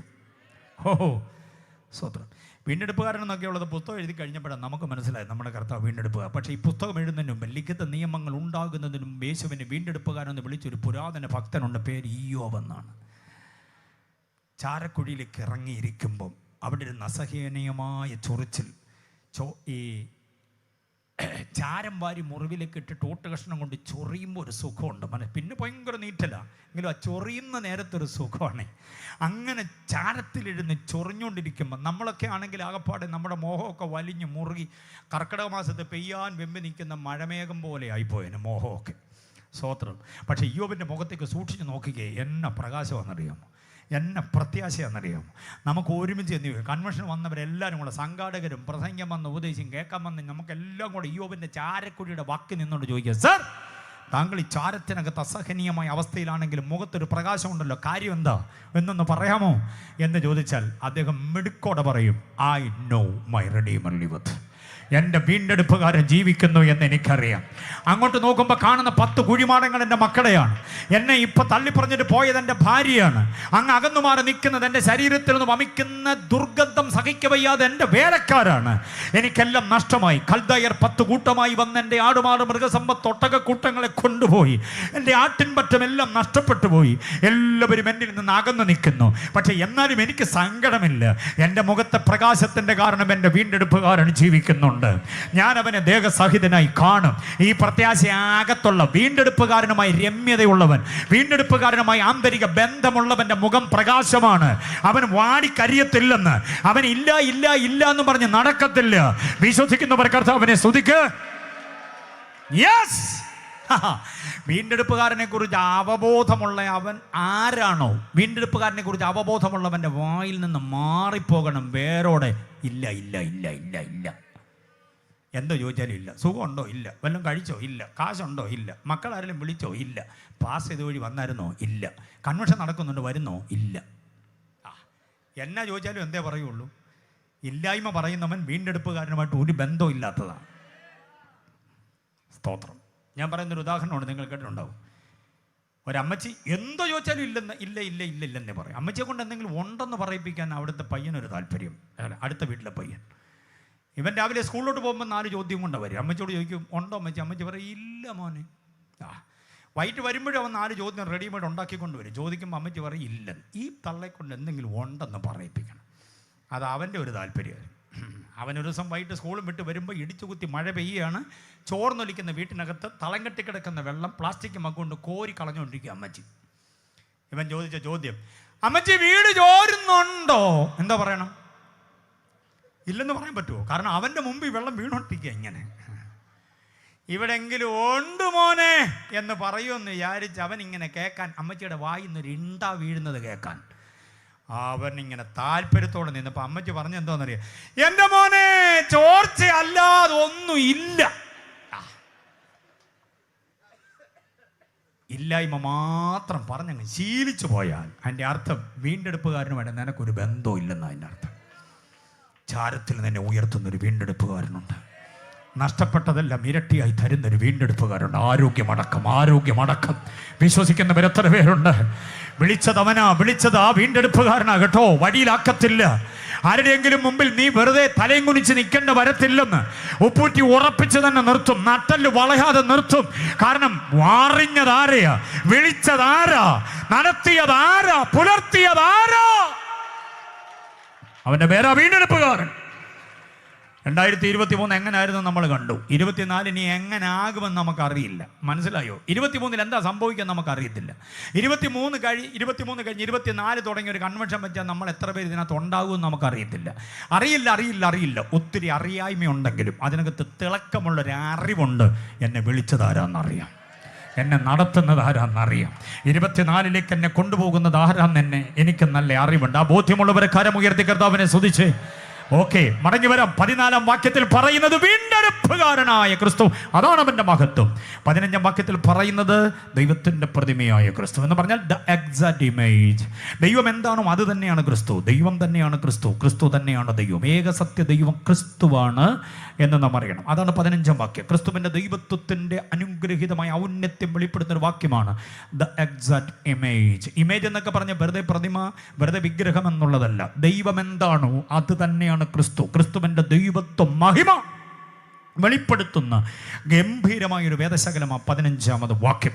യേശു ദൈവമാണെന്ന് വിശ്വസിക്കുന്ന എത്ര പേരുണ്ട്? യേശു സാധാ ഒരു ദൈവമാണെന്നല്ല, യേശുവാണ് ഏകസത്യ ദൈവം. പിതാവാം ദൈവമെന്നും പുത്രനാം ദൈവമെന്നും പരിശുദ്ധാത്മാവാം ദൈവമെന്നൊക്കെ മൂന്നായിട്ട് നമ്മൾ വേർതിരിച്ച് പറയുമ്പോൾ തത്വത്തിൽ സത്യത്തിൽ ഒന്ന് തന്നെയാണ്. മനുഷ്യൻ്റെ വീണ്ടെടുപ്പിനുള്ള ബന്ധത്തിലാണ് ഈ 3 അവസ്ഥാന്തരങ്ങളിൽ നിലകൊള്ളുന്നത്. ഒന്നായിരിക്കുമ്പോൾ തന്നെ മൂന്നാണ്, മൂന്നായിരിക്കുമ്പോൾ തന്നെ ഒന്നാണ്. മനസ്സിലായില്ലേ? ആ ഏകസത്യ ദൈവം തന്നെയാണ് ക്രിസ്തു. ക്രിസ്തുവിനെ ദൈവമെന്ന് കാണണം. പുതിയ നിയമത്തിലെ വിശ്വാസികളോട് ഞാൻ പറയാം, ക്രിസ്തുവിൻ്റെ ദൈവത്വത്തിൻ്റെ ഏറ്റവും ഉജ്ജ്വലമായ വാക്യം തീത്തോസ് 2:13 തീത്തോസ് 2:13 മറക്കരുത്. യേശുവിൻ്റെ ദൈവത്വത്തിൻ്റെ അതിപ്രധാനമായ ഒരു വിശകലനം തീത്തോസ് 2:12 മഹാദൈവവും നമ്മുടെ രക്ഷിതാവുമായ ക്രിസ്തു. അപ്പൊ യേശു എങ്ങനെയുള്ള ദൈവമാ? ഒന്ന് പറഞ്ഞ്, ഉറച്ചൊന്ന് പറഞ്ഞ്, നാട് കേൾക്കട്ടെ. നമ്മുടെ കർത്താവ് എങ്ങനെയുള്ള ദൈവം? ഒരു കുഞ്ഞു ദൈവമല്ലെന്ന്. ലോകത്തിൽ ഒത്തിരി ദൈവങ്ങളുള്ളപ്പോൾ അതിലൊരു കുഞ്ഞു ദൈവമല്ല യേശു. യേശു മഹാദൈവമാണ്. മഹാദൈവമായതുകൊണ്ട് അവനെ ആരാധിക്കണമെന്ന് പറയുന്നത് മനസ്സിലാകുന്നുണ്ടോ? നിന്റെ ദൈവമായ കർത്താവിനെ മാത്രമേ എന്ത് ചെയ്യാവൂ? ഓ, എത്ര പേർക്ക് ബോധ്യമുണ്ട്? വേറെ ഒന്നിനെയും ആരാധിക്കരുത്. നമിക്കാനും പ്രണമിക്കാനും കുമ്പിടാനും ഉദ്ദിഷ്ടകാര്യങ്ങളുടെ ലബ്ധിക്ക് വേണ്ടി ആശ്രയിക്കാനും വേറെ ഒന്നിൻ്റെ പുറകെ നീ പോകരുത്. കാരണം കർത്താവ് മഹാദൈവമാണ്. കയ്യിലുണ്ടായിരുന്ന സ്വോത്രാഴ്ചയിൽ 10 രൂപ അവിടെ ഇട്ടു. അമ്മയും കുഞ്ഞും കൂടെ അവിടെ നിൽക്കുന്നത് കണ്ടപ്പോൾ ഒരു സന്തോഷം. അമ്മയ്ക്ക് 10 രൂപ, കൊച്ചിന് ബിസ്ക്കറ്റ് വല്ലതും വാങ്ങിച്ചു കൊടുക്കും. അത് കഴിഞ്ഞ് തിരിഞ്ഞ് ഇങ്ങോട്ട് വന്നപ്പോൾ സകത കുന്തം കൊണ്ട് നിൽക്കുക, തന്നില്ല കുത്തിക്കളയൊന്നും പറഞ്ഞ്. അപ്പോൾ അവിടെയും 10 രൂപ ഇട്ട്. ബാക്കി 10 രൂപയാണ് ഷെർജൻ മാസ്റ്റർ കൊണ്ടുവന്നത്. എൻ്റെ ആത്മീയത എവിടെയാവുമെന്നറിയാമോ? ഇതിനെയാണ് ആത്മീക വ്യഭിചാരമെന്ന് പറയുന്നത്. ഒരു വിഗ്രഹത്തിന് മുമ്പിലും നമിക്കരുത്. പെണ്ണിനെ ആരാധിക്കരുത്, ആണിനെ ആരാധിക്കരുത്, മണ്ണിനെ ആരാധിക്കരുത്, സൂര്യനെ ചന്ദ്രനെ നക്ഷത്രങ്ങളെ ആരാധിക്കരുത്. യാതൊന്നിനെയും, കാട്ടുമൃഗങ്ങളെ, നാട്ടുമൃഗങ്ങളെ, പറവകളെ, പ്രാണികളെ ആരാധിക്കരുത്. ആവാഹനങ്ങളെ ആരാധിക്കരുത്, സങ്കല്പമൂർത്തികളെ ആരാധിക്കരുത്, ഭൂതപ്രേത പിശാചുക്കളെ ആരാധിക്കരുത്. പിന്നെ ഏതിനെ? മത്തായി 4:10 നിന്റെ ദൈവമായ കർത്താവിനെ മാത്രം. നിന്റെ ദൈവമായ കർത്താവിനെ ആരാധിക്കണമെന്നാണെങ്കിൽ അതിനകത്തൊരു ധ്വനി കൊണ്ടുവന്നേനെ. നിന്റെ ദൈവമായ കർത്താവിനെയും അങ്ങനെ ഉണ്ടായേനെ. പക്ഷെ അങ്ങനെ പ്രയോഗമില്ല. പറഞ്ഞിട്ടുള്ള നിന്റെ ദൈവമായ കർത്താവിനെ മാത്രമേ. ആ മാത്രത്തിൻ്റെ അടിയിൽ വര കൊടുക്കണം, പേപ്പർ കീറാതെ. എന്ന് പറഞ്ഞാൽ വേറെ ഒന്നിനെയും, നിനക്ക് കോടികൾ തരാമെന്ന് പറഞ്ഞാൽ വേറെ ഒന്നിൻ്റെ മുമ്പിൽ പ്രണമിക്കരുത്. എൻ്റെ കർത്താവിനെ മാത്രം. അതാണ് ബാബിലോണിലെ പയ്യന്മാർ നിൽക്കുന്നത് കണ്ടിട്ടുണ്ടോ? ഞങ്ങൾ സേവിച്ച് നിൽക്കുന്ന ദൈവം ഞങ്ങളെ പിടിപ്പിച്ചാലും ബാക്കി പറ ഇല്ലെങ്കിലും നമുക്ക് ചില നന്മ കിട്ടുമെന്ന് അറിയാമെങ്കിൽ ഒരു ചുവട് അങ്ങോട്ട് ചവിട്ടാനും ഒരു ചുവട് ഇങ്ങോട്ട് ചവിട്ടാനും ഒക്കെ നമുക്ക് താല്പര്യമാണ്. പക്ഷെ പയ്യന്മാർ പറയുന്നു വിടുവിച്ചാലും ഇല്ലെങ്കിലും ഞങ്ങൾ നമസ്കരിക്കത്തില്ല. ദുരാപ സമഭൂമിയിൽ നിർത്തിയിരിക്കുന്ന 60 മുഴം ഉയരമുള്ള തനി തങ്ക വിഗ്രഹത്തെ നമസ്കരിക്കാൻ ഞങ്ങളെ കിട്ടത്തില്ല. മഹാരാജാവേ, അങ്ങ് ദീർഘായുസ്സായിരിക്കട്ടെ എന്നൊക്കെ ആദ്യം രാജകീയ ഭാഷയിൽ പറഞ്ഞു. രാജകീയ ഭാഷ അറിയാവൂ? രാജകീയ ഭാഷയിൽ സംസാരിക്കണം. അല്ലാതെ രാജാവിനോട് കയറി ചുമ്മാതെ കയറി എന്നാ കൊണ്ട് വിശേഷം എന്നൊക്കെ ചോദിച്ചാൽ നമ്മൾ ആകെപ്പാടെ വിശേഷത്തിലാവും. ഇപ്പം രാജാവിനോട് സംസാരിക്കുമ്പോൾ രാജകീയ ഭാഷയുണ്ട്. അത് ഈ പിള്ളേർക്ക് നന്നായിട്ട് അറിയാം. മനസ്സിലായോ? അതുകൊണ്ടാണ് രാജകീയ ഭാഷയിൽ തന്നെ മഹാരാജാവേ അങ്ങ് നീണാൾ വാഴട്ടെ അങ്ങനെയൊക്കെ പറഞ്ഞുകൊണ്ടാണ്. അപ്പം രാജകീയ ഭാഷയിൽ മാന്യമായിട്ട് അവരുടെ വിശ്വാസത്തെക്കുറിച്ച് പ്രഖ്യാപനം ചെയ്ത് കഴിഞ്ഞ് കുറേ കഴിഞ്ഞപ്പോൾ രാജാവ് പിന്നെയും കയറി അങ്ങ് തോണ്ടുക. മനസ്സിലായില്ലേ? അല്ല ഇപ്പം അങ്ങോട്ട് ആരാധിച്ചില്ലെങ്കിൽ തമ്പുരു കിന്നരം വീണ മുജരമാതിയായത് മീട്ടുമ്പം വീണ് നമസ്കരിച്ചില്ലെങ്കിൽ 7 മടങ്ങ് വർദ്ധിപ്പിക്കും, പൊരിച്ചു കളയും, കരിച്ചു കളയും എന്നൊക്കെ പറഞ്ഞ് പിന്നെയും വിശ്വാസത്തെ കയറി തോണ്ടിയപ്പം രാജകീയ ഭാഷയൊക്കെ പിള്ളേർ മാറ്റിവെച്ചു. ഇതുവരെ പറഞ്ഞു അല്ലയോ മഹാരാജാവേ അങ്ങ് നീണാൾ വാഴട്ടെ. പിന്നെയും വിശ്വാസത്തെ കയറി തോണ്ടാൻ തുടങ്ങിയപ്പോൾ അവർ പറഞ്ഞു അല്ലയോ നെബൂഖദ്നേസറേ. ലോകത്തിൽ രാജാവിനെ പേര് വിളിച്ച് ആരെങ്കിലും പറഞ്ഞിട്ടുണ്ടെങ്കിൽ അഭിഷേകന്മാർ മാത്രമേ ഉള്ളൂ. അല്ലയോ നെബൂഖദ്നേസറേ, ഞങ്ങൾ സേവിച്ച് നിൽക്കുന്ന ദൈവം ഞങ്ങളെ വിടുവിച്ചാലും ഇല്ലെങ്കിലും ഞങ്ങൾ നമസ്കരിക്കത്തില്ല. ഈ ഒരു അഭിഷേക ശാക്തി ഉണ്ടല്ലോ, ആരാധ്യൻ ആരാണെന്ന ബോധ്യമാ. ഇന്ന് രാത്രി അത് പ്രാപിച്ചിട്ട് നീ മടങ്ങാവൂ. നിർത്ത് വ്യർത്ഥമായ ആരാധന. അവിടെ ഇവിടെ കുമ്പിടുന്ന നിർത്ത്. അവിടെ ഓടി ഇവിടെ ഓടി, ആ ടെന്റിലും ഈ ടെന്റിലും ആ പള്ളിയിലും ഈ പള്ളിയിലും പോയത് മതിയാക്ക്. എന്നിട്ട് വ്യവസ്ഥാപിതമായി ഉപദേശ സത്യങ്ങൾ ഉറച്ചു നിൽക്ക്. വീണ്ടെടുപ്പുകാരൻ നിന്നെ സഹായിക്കും. ആരാധ്യൻ അവൻ മാത്രം, കാരണം അവൻ മഹാദൈവമാണ്. ഹല്ലേലൂയ. യേശു എങ്ങനെയുള്ള ദൈവമാ? മഹാദൈവമാ. തീത്തോസ് 2:12 മറക്കരുത്.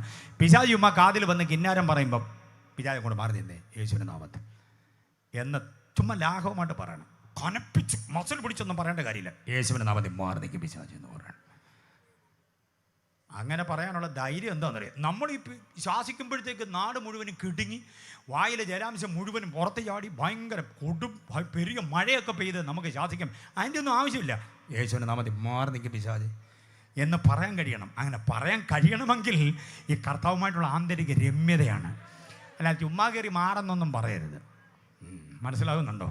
ചുമ്മാതി കയറി മാറെന്ന് പറഞ്ഞാൽ പണ്ടൊരു ഉപദേശിക്ക് പറ്റിയ പോലെ ഇരിക്കും. ഉറഞ്ഞു തുള്ളി മുടിയടിച്ചിട്ട് പറന്ന് നിൽക്കുക, കസേരയൊക്കെ തട്ടിത്തെറിപ്പിച്ചൊരു സഹോദരി ഇങ്ങനെ ഉറഞ്ഞ്. ഇപ്പം അങ്ങനെയൊന്നും കാണാനില്ലല്ലേ? പണ്ടൊക്കെ കാത്തിരിപ്പിക്കാൻ തുടങ്ങിയാൽ ഉടനെ ഉറഞ്ഞു തുള്ളി ഇറങ്ങുമായിരുന്നു. ഇപ്പം അങ്ങനെ എന്താ ദൈവദാസന്മാർ പറയാം, എന്താ അങ്ങനെ കാണാത്ത?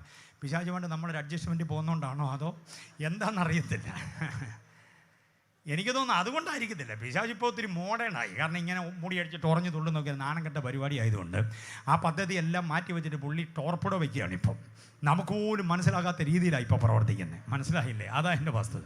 അപ്പോൾ പണ്ട് ഒരു കാത്തിരിപ്പിയോഗത്തിന് വാറഞ്ഞു തുള്ളി ഭയങ്കര ബഹളമൊക്കെ ഉണ്ടാക്കി, കസേരയെല്ലാം മാറ്റി, എല്ലാവരും ഇങ്ങനെ വട്ടത്തിൽ നിൽക്കുക. പുള്ളിക്കാരി നടുക്ക് നിന്ന് കളിക്കുകയാണ്. ഓണത്തിന് പശുവും പുലിയും കളിക്കുന്ന പോലെ. മനസ്സിലായില്ലേ? എല്ലാവരും ഇങ്ങനെ വട്ടം നിൽക്കുക. അപ്പോൾ ഗസ്റ്റ് പാസ്റ്റർ ഒരാളുണ്ട്. പുള്ളിക്കൊരു കൗതുകം തോന്നി. എല്ലാവരുടെയും മുമ്പിൽ തൻ്റേതായ സ്റ്റൈലൊന്ന് കാണിക്കാൻ വേണ്ടി പുള്ളി എന്തോ എന്നറിയാം, പെട്ടെന്ന് അങ്ങോട്ട് പുള്ളിക്കാരുടെ അടുത്തോട്ട് ചെല്ലാൻ തുടങ്ങിയപ്പം സ്ഥലസഭ പാസ് യുബായി പിടിച്ച് വലിച്ചു നിർത്തി. പക്ഷേ അത് ഇച്ചിരി പ്രശ്നം ഉള്ള ഇടപാടാണ്. അതിപ്പോൾ ഇളക്കിയാൽ അതാകപ്പെടെ പ്രശ്നമാവും. ഇച്ചിരി കഴിയുമ്പോൾ അതങ്ങ് ശാന്തമായിക്കോളും. ആ പ്രശ്നം പരിഹരിക്കാൻ വേണ്ടി ഞങ്ങൾ നാളെ പകലൊന്ന് കൂടാൻ ആഗ്രഹിക്കുന്നുണ്ട്. അന്നേരം മതി. അപ്പോൾ ഈ പുള്ളി തിരിഞ്ഞു നിന്നുകൊണ്ട് സ്ഥലസഭ പാസ് ശാസിച്ചിട്ട് പറഞ്ഞു, ഏയ് അതൊന്നും വേണ്ട, പിശാചിനെ ഇപ്പം തന്നെ ഇറക്കിയേക്കാന്ന് പറഞ്ഞു. എന്നാൽ പിന്നെ അങ്ങോട്ട് ചെല്ലാൻ പറഞ്ഞു പുള്ളി. അതാണല്ലോ, ഇങ്ങോട്ട് പിടിച്ചാൽ വന്നില്ല പിന്നെ എന്ത് ചെയ്യാനേ പറ്റുള്ളൂ. പുള്ളി അങ്ങോട്ട് ചെന്ന് മുടിയൊക്കെ മുമ്പോട്ട് അഴിച്ചിട്ട് ഇങ്ങനെ ഒരുമാതിരി പരുവത്തിലിങ്ങനെ നിൽക്കുന്ന പിശാചിൻ്റെ ഇടയ്ക്കിലൂടെ ചെന്നു. നീ ആരാ, ഏതാ, എന്താ, എവിടുന്നാ, എന്തിനാന്നൊക്കെ 5-6 ചോദ്യം ഒറ്റയടിക്കൊരു പാക്കേജ് പോലെ അങ്ങോട്ട് ചോദിച്ചു. പിശാച് കുലുങ്ങിയത് പോലും ഇല്ല.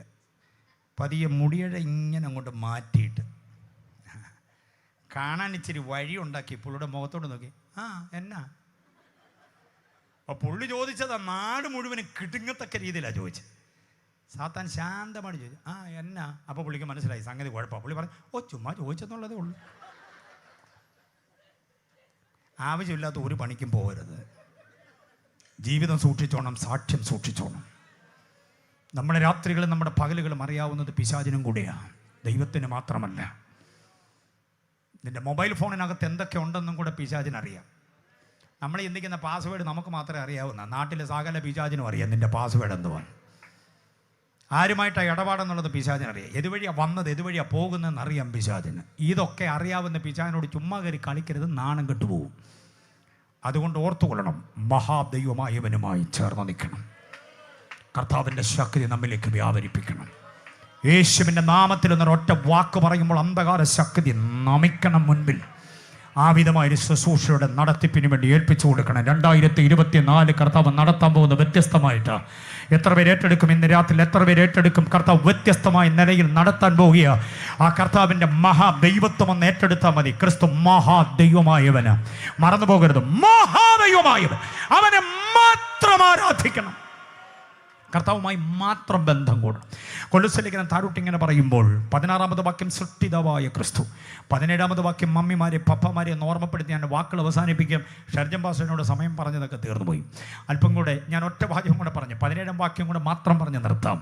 17-ാം വാക്യത്തിൽ ഇങ്ങനെ പറയുന്നു, അവൻ സർവ്വത്തിനും മുൻപേ ഉള്ളവൻ. ക്രിസ്തു ആരാ? നാട് കേൾക്കണം, ഇന്നലെ ഉണ്ടായതല്ല ക്രിസ്തു. ആരണ്ടെല്ലാം കൂടി ആരാധിച്ച് സ്വോത്രം പറഞ്ഞ് സ്തുതിച്ച് പുകഴ്ത്തി സ്തുതി എന്ന സിംഹാസനത്തിൽ കയറ്റിയിരുത്തിയപ്പോൾ ദൈവമായതല്ല യേശു. അവൻ മുൻപേ ഉള്ളവനാണ്. മുമ്പേ ഉണ്ട് ഉണ്ടായവനല്ല, മുമ്പേ ഉണ്ടാക്കപ്പെട്ടവനുമല്ല, മുമ്പേ ഉള്ളവൻ.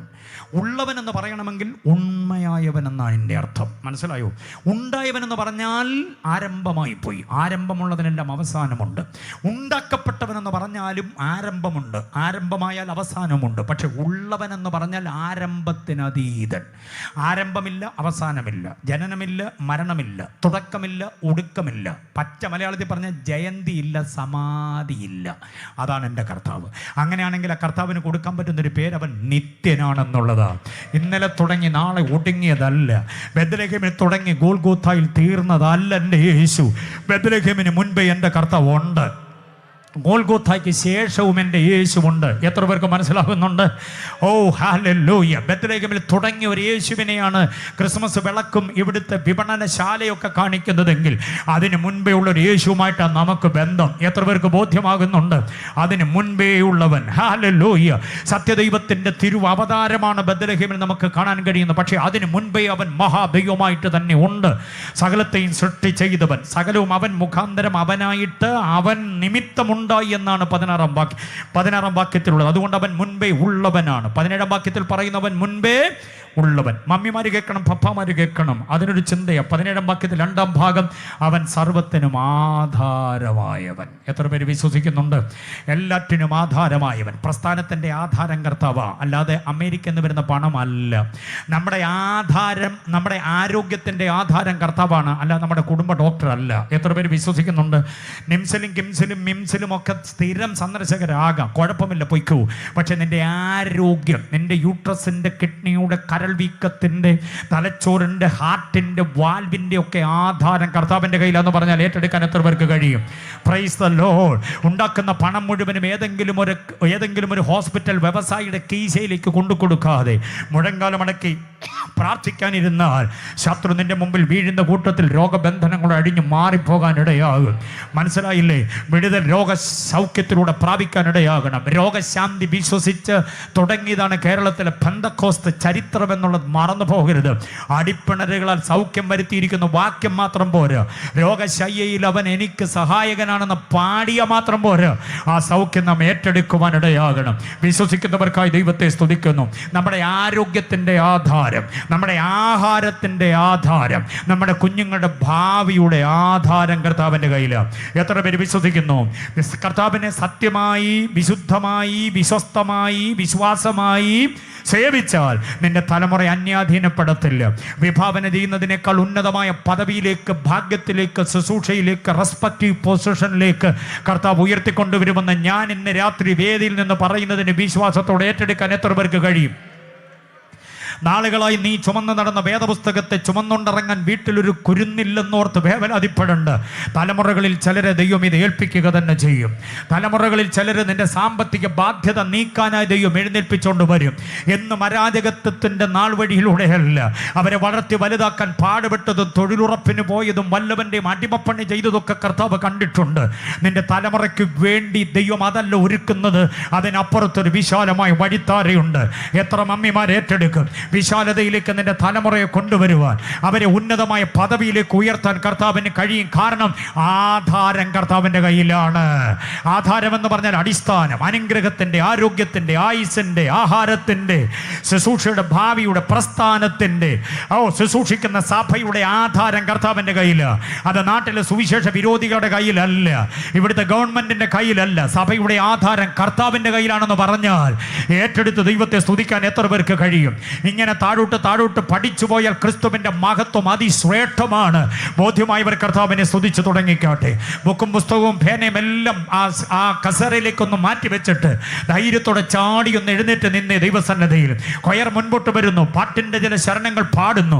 അവരൊന്ന് സജ്ജമാകട്ടെ. പക്ഷെ അതുവരെ കേട്ട വചനത്തിന് മുൻപാകെ തങ്ങളെ തന്നെ ഒന്ന് ഏൽപ്പിച്ചു കൊടുക്ക്. ഈ സന്ദേശത്തിൻ്റെ അവസാനം എത്തിയിട്ട് ഞാൻ നിർത്തുകയല്ല. സമയം അധികം മുൻപിൽ ഇല്ലാത്തത് കൊണ്ട് ഇവിടെ അവസാനിപ്പിക്കാൻ നിർബന്ധിതമാകുമ്പോൾ ഇതുവരെ കേട്ട ക്രിസ്തുവിൻ്റെ കർത്താവിനെ കുറിച്ചൊന്ന് ആരാധിച്ച് തുടങ്ങിക്കൂ. പാട്ടിൻ്റെ താളം മാത്രം കേട്ട് അന്യഭാഷ പറയണ്ട. അല്പസമയം ഒരുമിച്ച് കർത്താവിനെ ഒന്ന് മഹത്വപ്പെടുത്തിക്കൂ. സ്റ്റേജിൽ ഒരു കാഴ്ചയും കാണാൻ കണ്ണ് തുറക്കണ്ട, കണ്ണുകൾ അടഞ്ഞിരിക്കട്ടെ.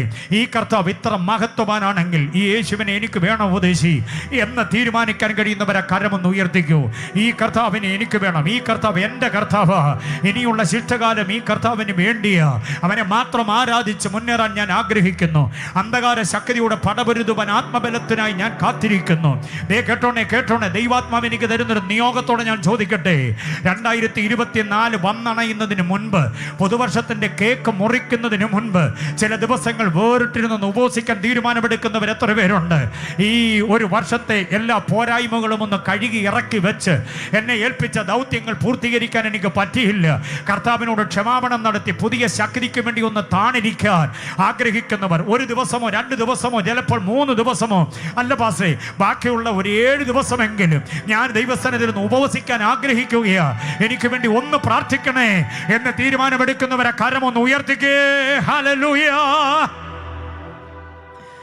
കരങ്ങളെ താഴ്ത്തിയിട കുഞ്ഞുങ്ങളോട് ഞാൻ ചോദിക്കട്ടെ, മക്കളുമാർ ഒത്തിരി പേരുണ്ട്, പെൺകുഞ്ഞുങ്ങൾ, ആൺകുഞ്ഞുങ്ങൾ. പരീക്ഷയുടെ സമയപാസങ്ങളെ ഒന്ന് പ്രാർത്ഥിക്കണേ. ഒത്തിരി പഠിക്കുന്നുണ്ട്, ഉറക്കളച്ച് പഠിക്കുന്നുണ്ട്.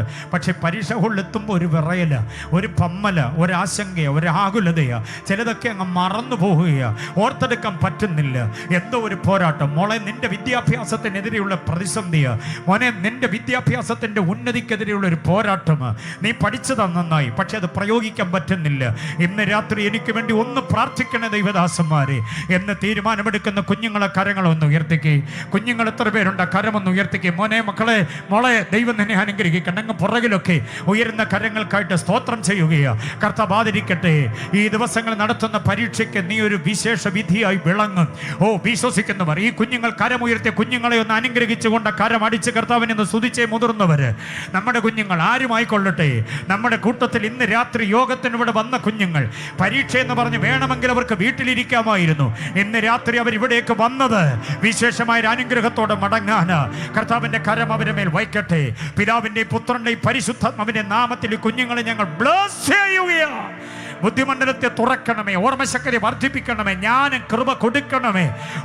വിശേഷമായി പരിജ്ഞാനം കൊടുക്കണമേ. വീട്ടിൽ നിന്ന് സ്കൂളിലേക്ക്, സ്കൂളിൽ നിന്ന് വീട്ടിലേക്കുള്ള ഗമനാഗമനങ്ങളെ കാത്തുകൊള്ളണമേ. മാതാപിതാക്കൾ സഭ ആഗ്രഹിക്കുന്നില്ല, ദേശം ആഗ്രഹിക്കുന്നതിലും അത്ഭുതകരമായ ഒരു വഴിത്താരെ അവർക്ക് വേണ്ടി തുറന്നു വരട്ടെ.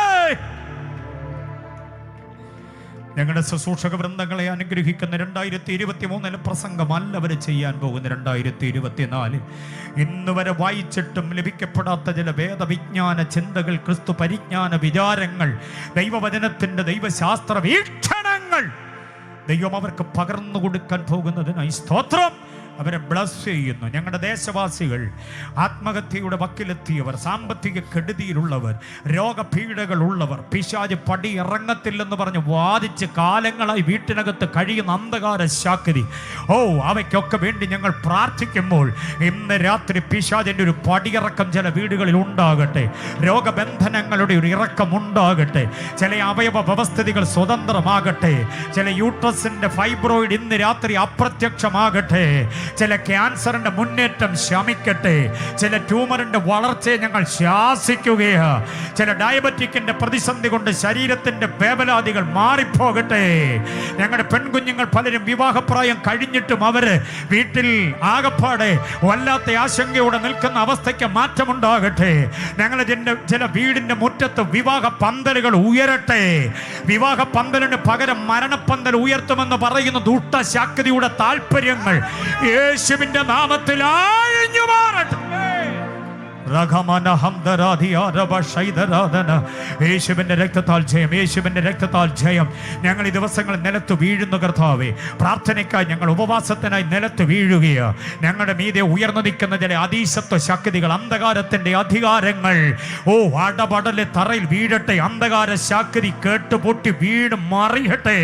അതങ്ങനെ സംഭവിക്കുന്നതിനായി സ്തോത്രം, സ്തോത്രം, സ്തോത്രം, സ്തോത്രം.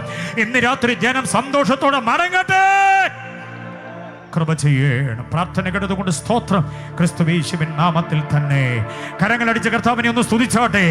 അതിശയകരമായ നിലയിൽ ദൈവത്തിന്റെ പ്രവൃത്തി വെളിപ്പെടട്ടെ. കൊയർ പാടുന്ന പാട്ടിന്റെ വരികൾ ചേർന്ന് പാടി ആത്മാവിൽ കർത്താവിനെ ഒന്ന് ആരാധിക്കാം. എല്ലാവരും ചേർന്ന്